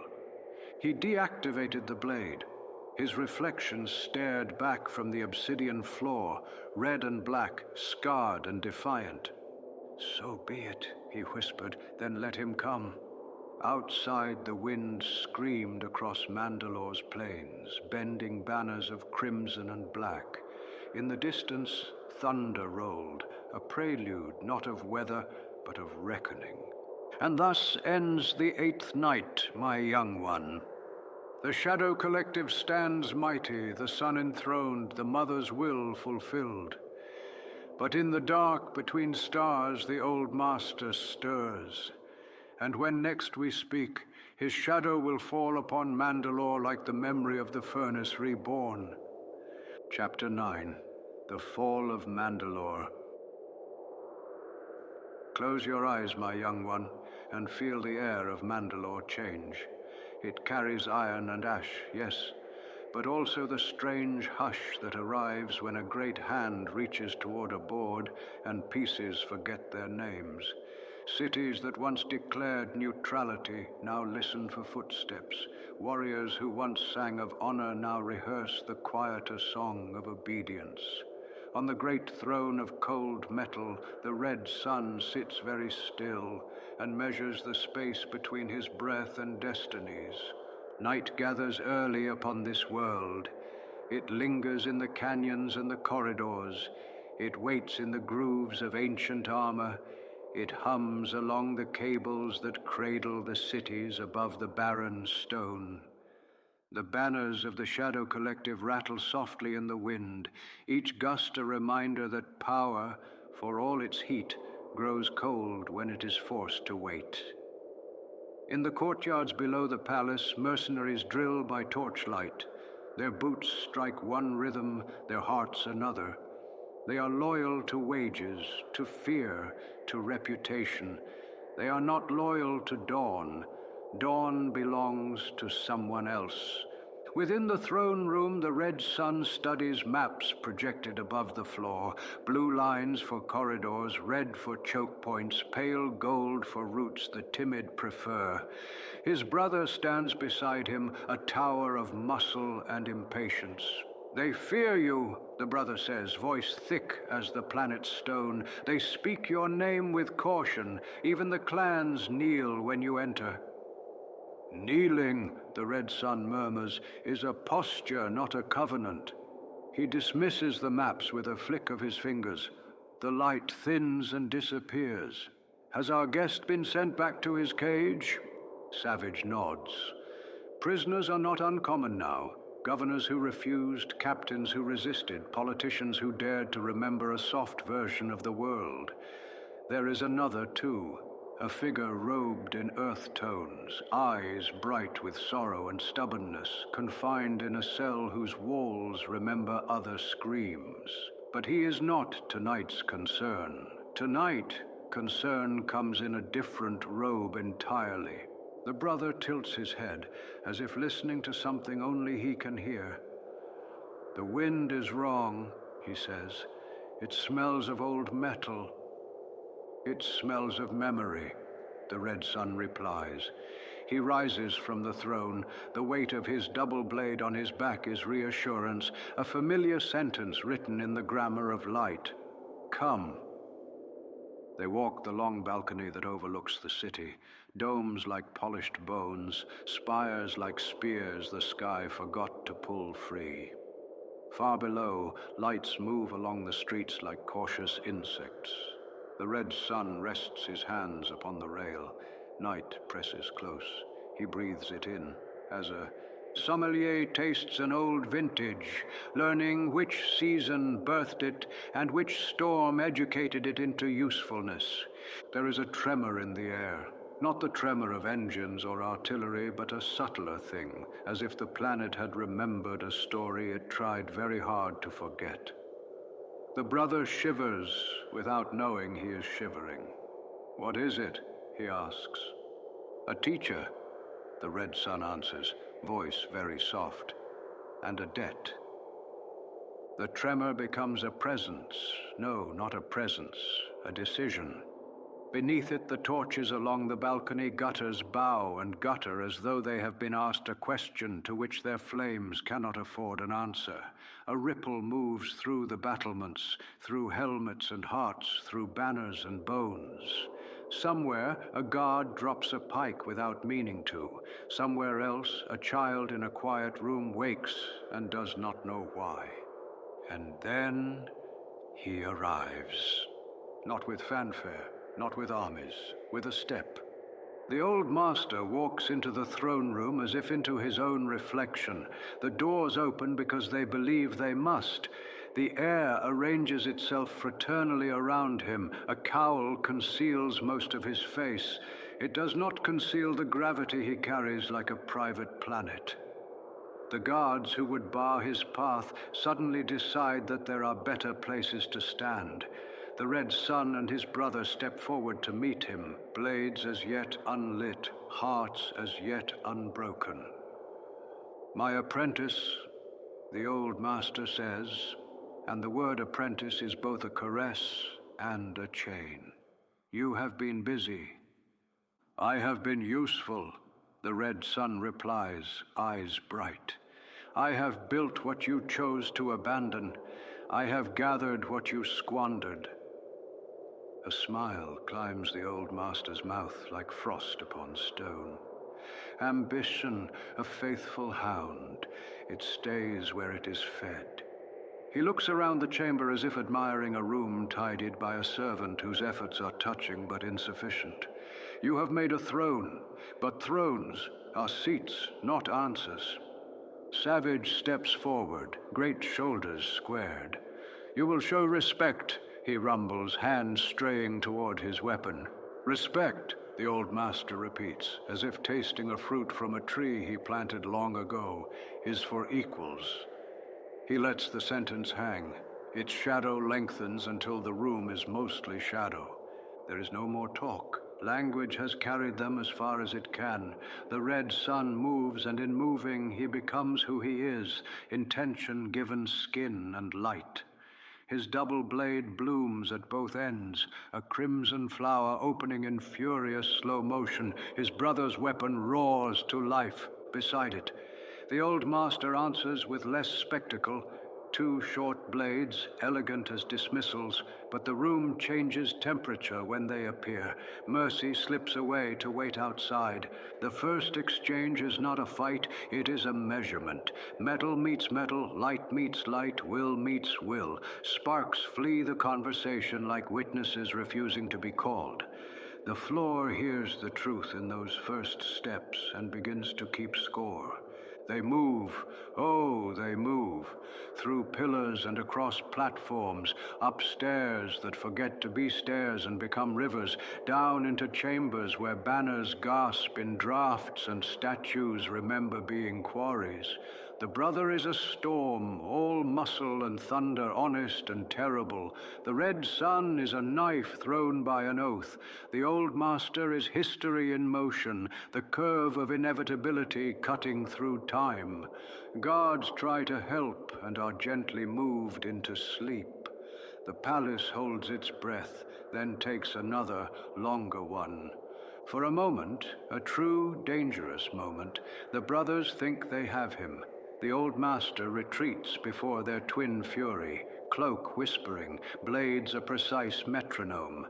They press, they synchronize, they believe. Belief is a good tool. It is not by itself a strategy. The old master changes nothing, and changes everything. A pivot, a small one. The sort of movement you miss unless you have counted breaths with saints and sinners. His left-hand blade kisses the brother's guard aside. His right-hand blade speaks to the red sun's ankle with the intimacy of a remembered name. The brothers separate, not by choice, but by law. The old master steps between them with the patience of a surgeon, and the operation begins. Savage rages, and in raging he shows the opening. The old master sees it the way a hawk sees the mouse through grass. There, inevitable. A cut that is almost kind. A hand that teaches a lesson stricter than words. The great brother falters, staggers, kneels. For an instant he is a child learning that the world has edges. He looks up, eyes wide, and in those eyes the red sun sees his own reflection. Younger, frightened, taken. No, the red sun whispers, and the word tries very hard to be a command. The old master moves, and the room agrees that it has witnessed an ending. The brother's life sighs outward, not violently, not cruelly, like a flame cupped by a loving hand, and then simply closed. He falls with the dignity of heavy things. The sound is an education. Silence holds the throne room for a breath that lasts a lifetime. The red sun stares at what cannot be argued with. The old master lowers his blades because lowering them is more humiliating than keeping them raised. You chose to be seen, he says gently. Consequences are fond of visibility. Something breaks and something hardens at the same time. The red sun steps over his brother's stillness without looking down, not because he does not love, but because his love has always known how to walk while bleeding. He gathers himself into a line the way a horizon gathers morning. I am not yours, he says, and each word carries iron in its throat. Not now, not ever again. The old master's eyes are bright, amused, proud, pitying. You are what I decided, he answers, and I am not finished deciding. They meet again. The room empties of meaning and fills with motion. Statues chip and do not complain. Torches lift their small hands and cheer for both sides. At times, the red sun forces the old master to parry twice in a breath. At times, the old master invites the red sun to learn a new angle upon pain. They leave small signatures in the air, invisible to every sense but memory.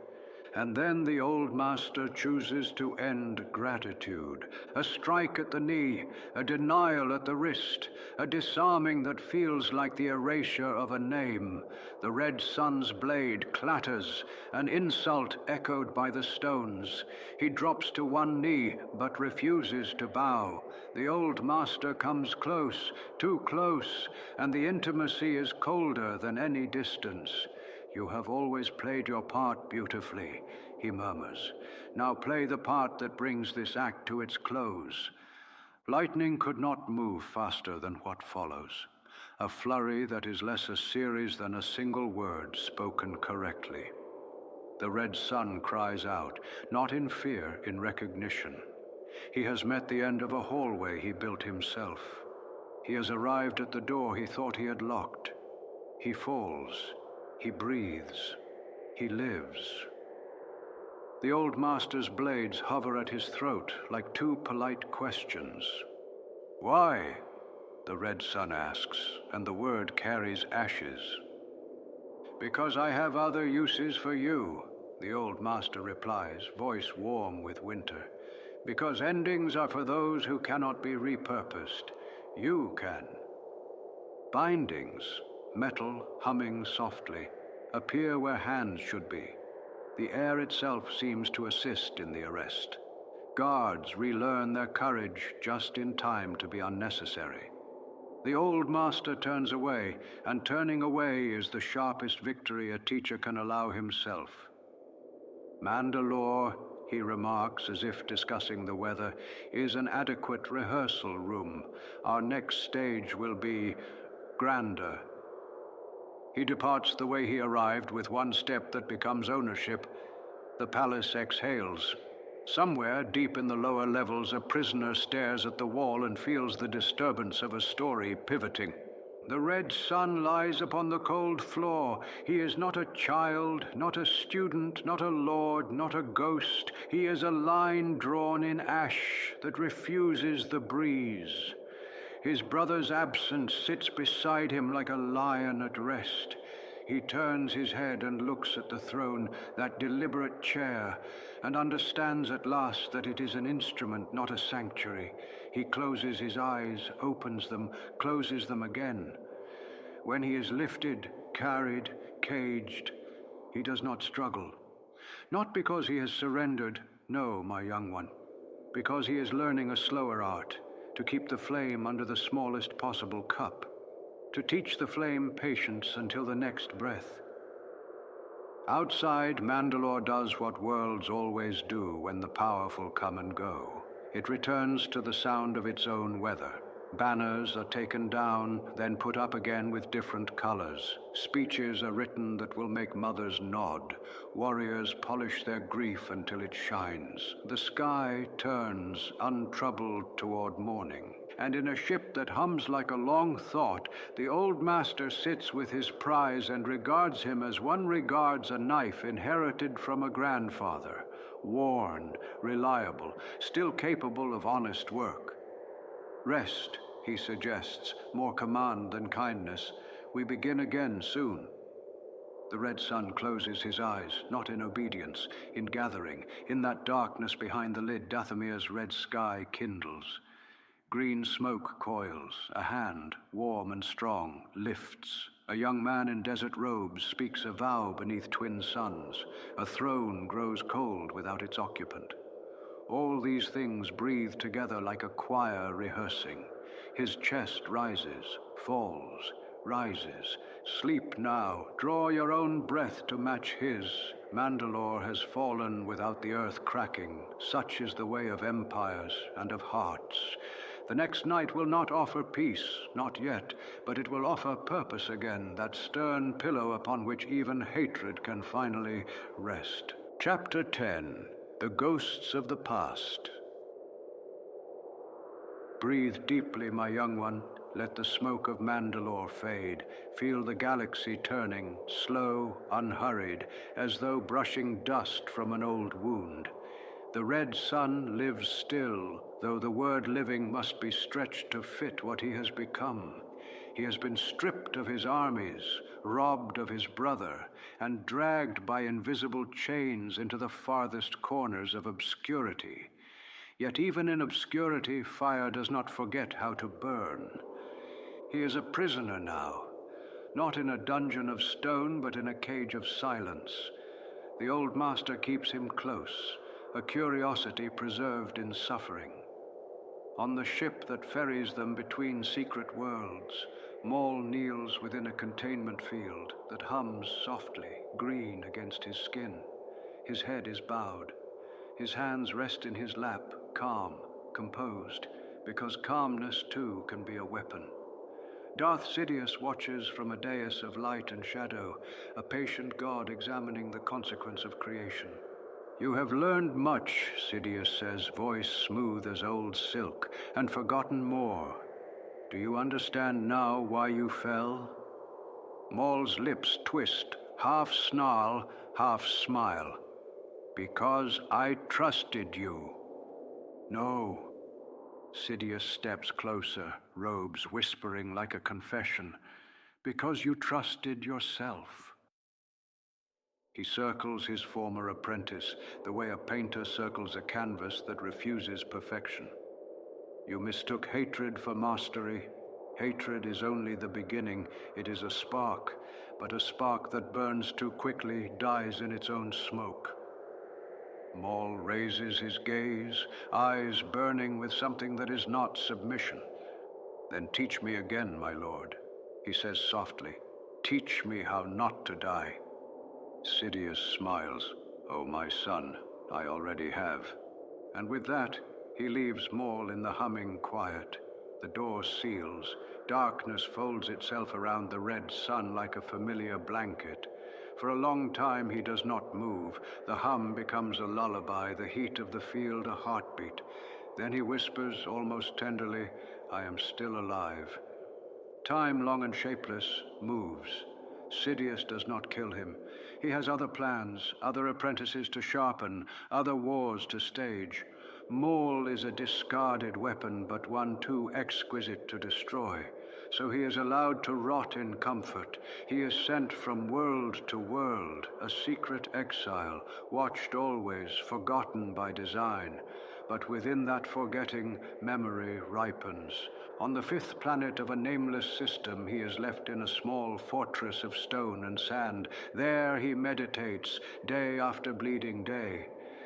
At first, his thoughts wander the same old corridors: betrayal, loss, humiliation. But slowly, they learn new routes. They begin to circle back toward the question that has followed him from Naboo to madness to Mandalore. What am I, if not his? He builds no army now. He trains no soldiers. He listens instead to the wind crawling through cracks, to the sigh of the Force moving across the dunes. The Force has changed since he last listened to it. It feels older, wearier, as though mourning a future that hasn't yet arrived. It does not hate him. It does not love him. It merely includes him. One night, if night can be measured by absence of light, he dreams. In the dream, he stands on Dathomir again, but the sky is pale, washed clean of red. The jungle has turned to glass. From the glass rises Mother Talzin, her body shimmering with green fire. "My son," she says, "you have wandered far." He bows his head. "I have failed you, Mother." "You have failed no one," she whispers. "You have only forgotten that failure is another form of motion."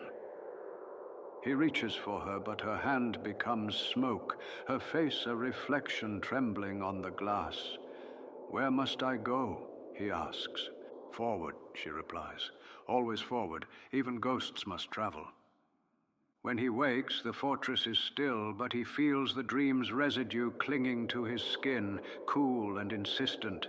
He rises, moves to the window, and watches the first pale light crawl across the horizon. He breathes it in. It smells of dust and beginning. Years pass, and the galaxy above him burns. He hears whispers, of clone armies, of Jedi crusades, of wars fought in the name of peace. He does not intervene. The old master's web stretches everywhere. The Sith rule from the shadows they once feared. Maul sits in his exile and waits for the web to tremble. And then, one morning, it does. A ship approaches the fortress, small and fast. Maul senses it before the sensors do, an old rhythm, a chord from a forgotten melody. The craft lands, its ramp lowers. From the dust steps a figure in dark robes, cautious but certain. It is not Sidious. It is a man he has never met, yet somehow already knows. Crimson Dawn sends its greetings, the stranger says. Maul inclines his head. Does it now? The man bows. The galaxy is changing. There are those who still whisper your name. They would follow you if you would lead. For a moment the red sun says nothing. His eyes drift toward the horizon, where the sun bends light around itself until even shadows forget their shapes.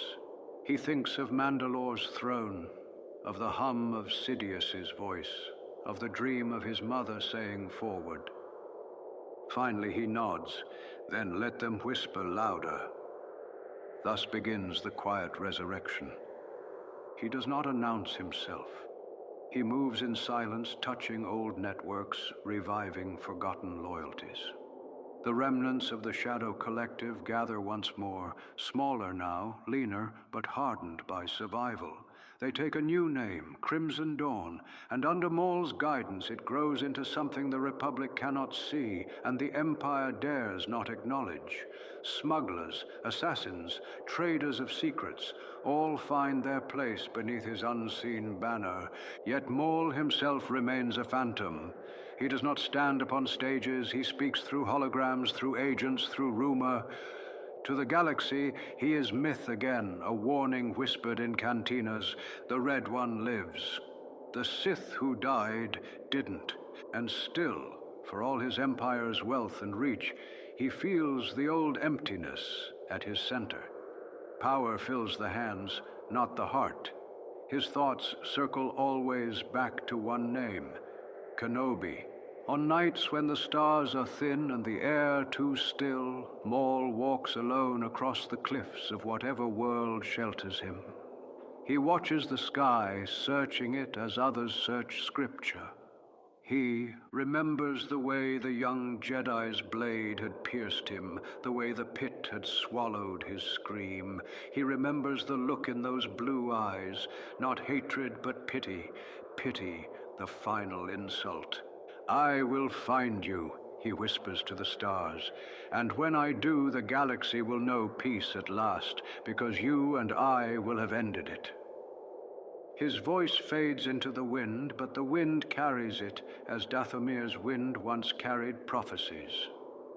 Somewhere far away, perhaps upon a desert world beneath twin suns, a man stirs in his sleep and frowns, sensing a shadow brushing the edge of his dream. So Maul waits again, as he has always waited, weapon in the sheath, fire in the coal. He has learned the patience of ruin. He understands now that revenge is not a single act. It is a season, a tide that withdraws and returns, sculpting the same shore until the shape of it pleases the sea. He will return when the tide allows. He will not hurry. And in the stillness between those moments, the ghosts come to him. His brother's laugh, his mother's touch, the hiss of Sidious's approval, the gleam of the dark saber in another's hand. All of them drift through the quiet, not as torment, but as reminders. You were not nothing. You were necessary. He closes his eyes, breathes, and lets their voices fade. The Force hums around him, steady, impartial, eternal. It does not forgive. It does not condemn. It simply waits, as he does. Forward, he murmurs, remembering his mother's word. Always forward. The wind answers with a sound like agreement. The horizon burns red as though Dathomir has risen again in the sky. Rest now, my young one, for soon the long patience of the hunter will end and the final path will open. The next night will be of deserts and destiny, of twin suns and one last meeting. The story nears its quiet, inevitable peace. Chapter 11. The Twin Suns. Now breathe slowly, my young one. Let the sound of the wind return, soft and unending, as it carries us from the forgotten citadels of shadow to the edge of a far and lonely desert. Here, the sand glows pale gold beneath twin suns, and the horizon stretches without mercy. The heat hums like a pulse. The world is called Tatooine, and it remembers all things buried, especially the living. Maul stands at the rim of a canyon, his cloak drawn tightly around him, his eyes hidden beneath the hood. He has wandered far to reach this place, not through space alone, but through the geography of his own past. His empire is dust, his allies are bones, his mother has vanished into smoke. All that remains is this hunger, the final ember that refuses to die. Here, he whispers to the wind. He hides here. The Force confirms what instinct already knew. Somewhere upon this scorched world walks the man who took everything from him. Not Sidious, not the Republic, not the galaxy entire, but Obi-Wan Kenobi, the quiet storm who stood unbent when Maul fell to pieces. Maul closes his eyes and listens. The desert is a patient teacher. It speaks in long silences and small movements, the slide of a grain of sand, the sigh of wind between bones, the soft crackle of heat escaping stone. Beneath it all, a presence hums, faint, calm, impossible to mistake. It is him. A smile touches Maul's lips, not cruel, but weary. At last. Night arrives, painting the dunes in indigo and shadow. The air cools and the stars sharpen their gaze. Maul moves like an old ghost through the dunes, his boots sinking soundlessly into the sand. His ship lies far behind him, hidden in a ravine. He carries only his double-bladed saber and the weight of 2 decades of dreams. He finds a camp, small, unremarkable. A low fire burns. The figure beside it sits cross-legged, wrapped in sand-worn robes, a hood drawn against the chill. The man's beard glows amber in the firelight. His eyes, when they lift, are steady, kind, and infinitely sad. Maul, he says, it is not a question. Kenobi, Maul answers, and the name slides from his tongue like a blade returning to its sheath. Neither moves. The desert waits with them, listening. For a moment, there is no war, no empires, no history, only 2 old survivors bound by the same wound. The fire crackles softly between them. You're a long way from the shadows of your throne, Kenobi says, voice low. And you, Maul murmurs, a long way from the glory of your order. Kenobi's eyes soften. There is no glory in war, Maul. You, of all beings, should know that. Glory? No. But purpose, yes. Maul steps closer, the sand whispering underfoot. Tell me, Jedi, do you still believe you serve one? Kenobi's hand does not yet move toward his weapon. I serve life. What remains of it? Life. Maul's laugh is quiet, almost gentle. How small a thing to serve after all that was promised to us. He draws back his hood. The fire catches the tattoos, the horns, the lines of age carved by bitterness. He is not the assassin who once hunted through palaces. He is something smaller now, and in being smaller, infinitely sharper. I was never promised peace, Kenobi says. No, but you took it, didn't you? Maul's voice cracks, not in weakness, but in revelation. While the galaxy drowned, you hid here. While your brothers burned, you waited for meaning to come to you. Kenobi's eyes glint, not with anger, but with sorrow. Meaning is not taken, it is found. And I will find mine tonight, Maul whispers. He ignites his saber. Crimson light splits the darkness, painting the dunes in wounds of color. The hum fills the desert, ancient and holy. Kenobi exhales once, as if sighing at an old lesson repeating itself. His own blade hisses to life, pure blue, steady as a heartbeat. The fire between them flutters as though unsure which flame to serve. The duel begins without spectacle, no flourish, no dance, only inevitability. They circle each other, two comets caught in each other's gravity. The sand remembers every step. Maul lunges first, his double blade spinning, a storm, a memory, a demand. Kenobi parries, his movements small, exact, each one a refusal to waste energy. Maul presses harder. Sparks fly into the night like broken prayers. The Force gathers around them, unseen but intimate, the way the sea gathers beneath two drowning men. For a moment, Maul's fury breaks through. His strikes fall like hammer blows, red light flashing against blue.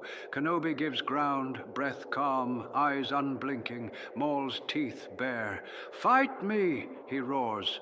"Avenge them! Avenge yourself!" Kenobi shakes his head. There is nothing to avenge. That serenity, that maddening, perfect serenity, unravels Maul's control. He remembers every humiliation, every defeat, every lesson the galaxy carved into him. He sees Sidious's smile, Talzin's fading light, Savage's final breath. He sees himself falling, always falling. And in the middle of that endless descent stands the calm blue blade of the man before him. He strikes. The sound is brief, final, almost kind. The red light falters, splits, dies. Maul stands frozen, eyes wide. His saber clatters into the sand. For an instant he is a boy again, the son of Dathomir, standing in the firelight of his mother's cave. He blinks, breath trembling. Kenobi catches him as he falls. The old Sith's body is light in his arms. The twin suns rise slowly, casting the first blush of dawn across the dunes. The fire has burned down to coals. "Tell me," Maul whispers, "is it true? The chosen one? Is he here?" Kenobi's gaze drifts to the horizon, where the first light touches a distant homestead. He is. Maul's eyes close. The air leaves him slowly, as if reluctant. He will avenge us all. Kenobi lowers him gently into the sand. The crimson tattoos seem softer in the morning light, their edges blurred by shadow and peace. Maul exhales one last time. His face, at last, is calm. The desert is quiet again. The suns climb higher, indifferent and eternal. Kenobi sits beside the fallen warrior for a long while, neither mourning nor rejoicing, only remembering. Far away upon Dathomir, the wind sighs through empty caverns. Green mist curls where Talzin once stood. It whispers no words, only a sound like a mother humming to a child already asleep.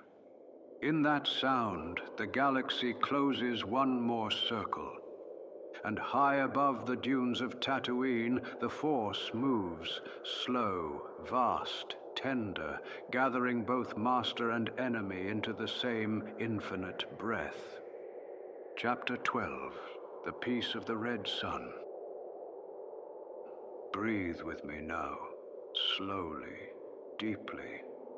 For the storm has passed, and the sand remembers only the shape of the wind that once hurried over it. The suns have climbed and drifted and will do so again.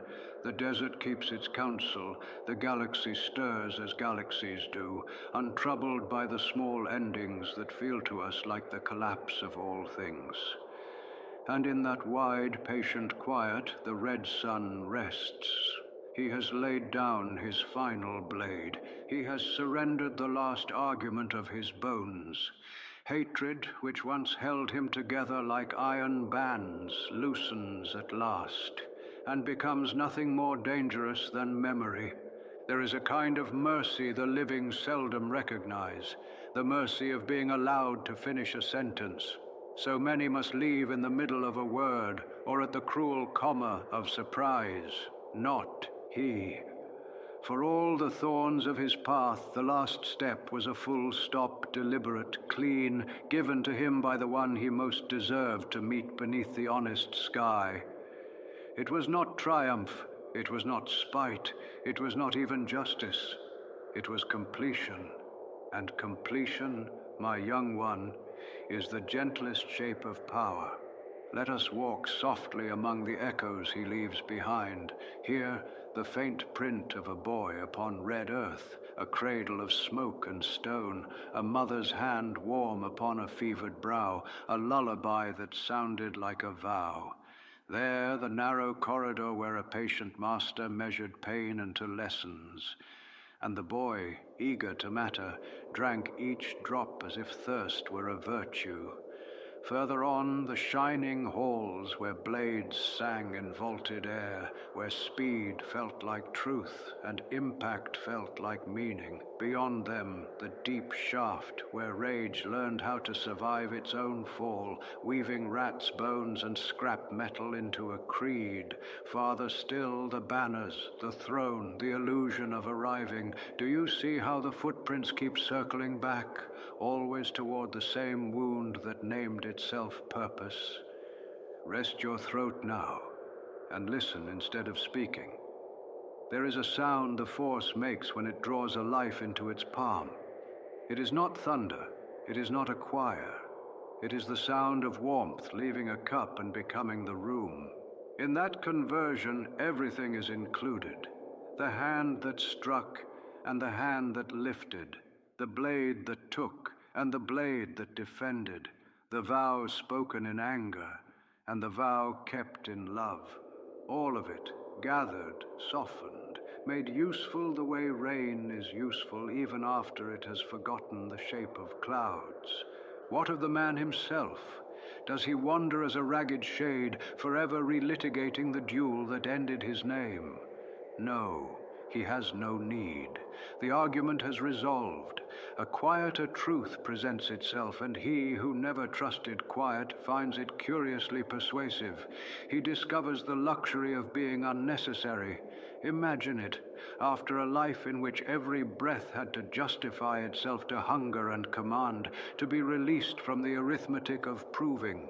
He does not cling to thrones, to grudges, to titles. He lets them descend like the silt of a river settling at last into a bed where no current will stir it again. Yet peace is not amnesia. Peace remembers, but without the teeth. He remembers the jungle of his birth, not as a forge, but as a garden. He remembers the Undercity's iron breath, not as a furnace, but as weather. He remembers the face of the one who took his brother, not as a god, but as a teacher whose lessons were too sharp to be called kind, and too true to be called false. He remembers the desert, not as punishment, but as horizon. Each remembrance loses its barbs and keeps its shape, like a thorn turned into a bead for counting prayers. Ah, and the prayers he never learned to say in life begin at last to arrive. They are not addressed to saints or stars. They are addressed to breath itself. In that patient after-country where no clocks tick, he learns to breathe without expecting battle at the end of the inhale. He learns to breathe without organizing the exhale into a strategy. He learns that the Force, which he once treated as a weapon, a wall, a chain, a mirror, is also a mother and also a sea and also a window opened toward a field where nothing must be defended to be worthy. "Did I fail?" he asks, not aloud, but in the tone a hand takes when it hesitates above a sleeping child's hair. The answer is neither absolution nor condemnation. It is a field of grass, moving because wind exists. It is a sky, changing because light does. He understands failure, success. The coins he spent so fiercely were minted for the marketplace of the living. He carries no currency here. He has been permitted the strange wealth of being counted in a softer ledger. Do not misunderstand me, my young one. Peace does not rewrite the past with flattering ink. The dead are not flattered, they are clarified. In that clarity he sees the faces of those he fashioned into stepping stones. He sees the doors he kicked open that should have stayed closed. He sees the doors he refused that would have led to gentler rooms. He does not weep. He does not harden. He simply says, because it is finally safe to say, I did not know how to be another thing. And the great impartial listener that we call the Force answers, you were this, and now you may learn another. That is forgiveness's true shape, not erasure, invitation. Who receives him? Not a court, robed and measuring, not a master, smiling with victory. Those who come are the ones whose hands once steadied him in spite of everything. A mother, green light playing about her like the memory of fireflies. A brother, taller still in the land where burdens do not stoop the shoulders. They do not scold, they do not praise, they accompany. The hardest thing in life, to be lovingly accompanied without being steered, becomes the easiest thing at last. He walks not toward a throne, not toward an altar, but toward the ordinary miracle of a seat beside a river that is content to be a river. The river speaks. It lists in slow syllables all the names he mistook for himself. Weapon, apprentice, revenge, sovereign, ghost.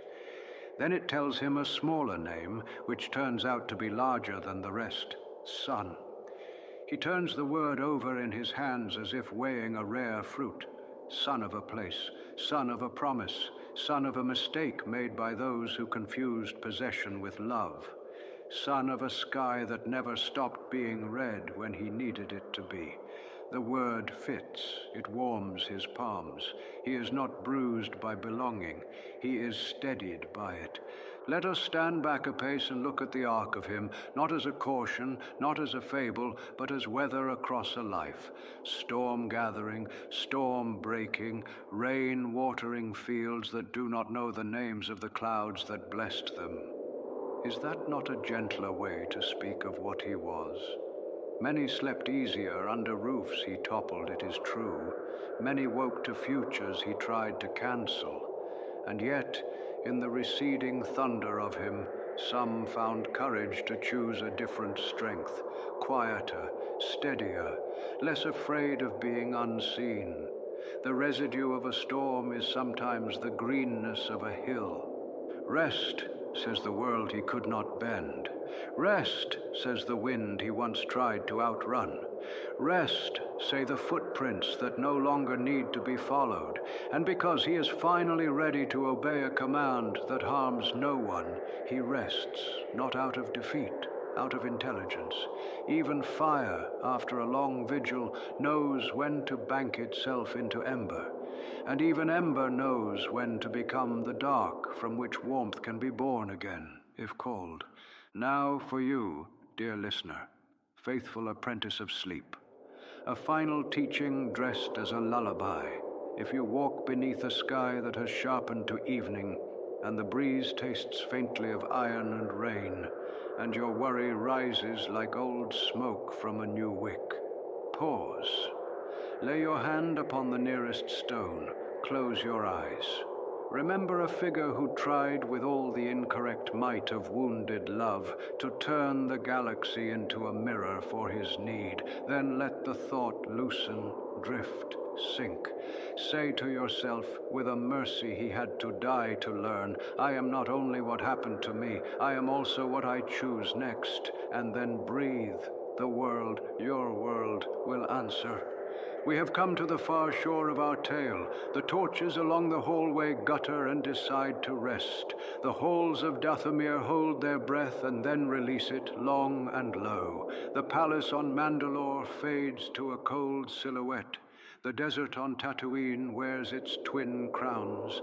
The busy city forgets to shout. Somewhere a child turns over in sleep, sighs, and keeps the dream. Somewhere a teacher forgives his pupil for learning slowly. Somewhere a mother ties a thread around a name and sets it gently on a shelf where it can glow without burning. And you drift. The kindly king has kept vigil beside your bed of stars, speaking softly, never rushing, letting each pause widen until it could hold a moon. The story has done what stories do when told with care. It has emptied your hands of the day and placed in them a small, smooth stone called enough. Keep it, carry it. When you wake, it will be there, a weight reminding you that even the fiercest life finds a shore, and even the loudest mind learns to hush. Close your eyes, beloved rogue. Let the last of the red fade into a generous dark. Hear how the night says your name without demanding you answer. Feel how the bed is a planet and the blanket a friendly sky. All debts are deferred, all doors will wait, all blades are sheathed. The red sun sleeps, and in sleeping he at last becomes what every child of storm and shadow deserves to become. Simply and completely at peace.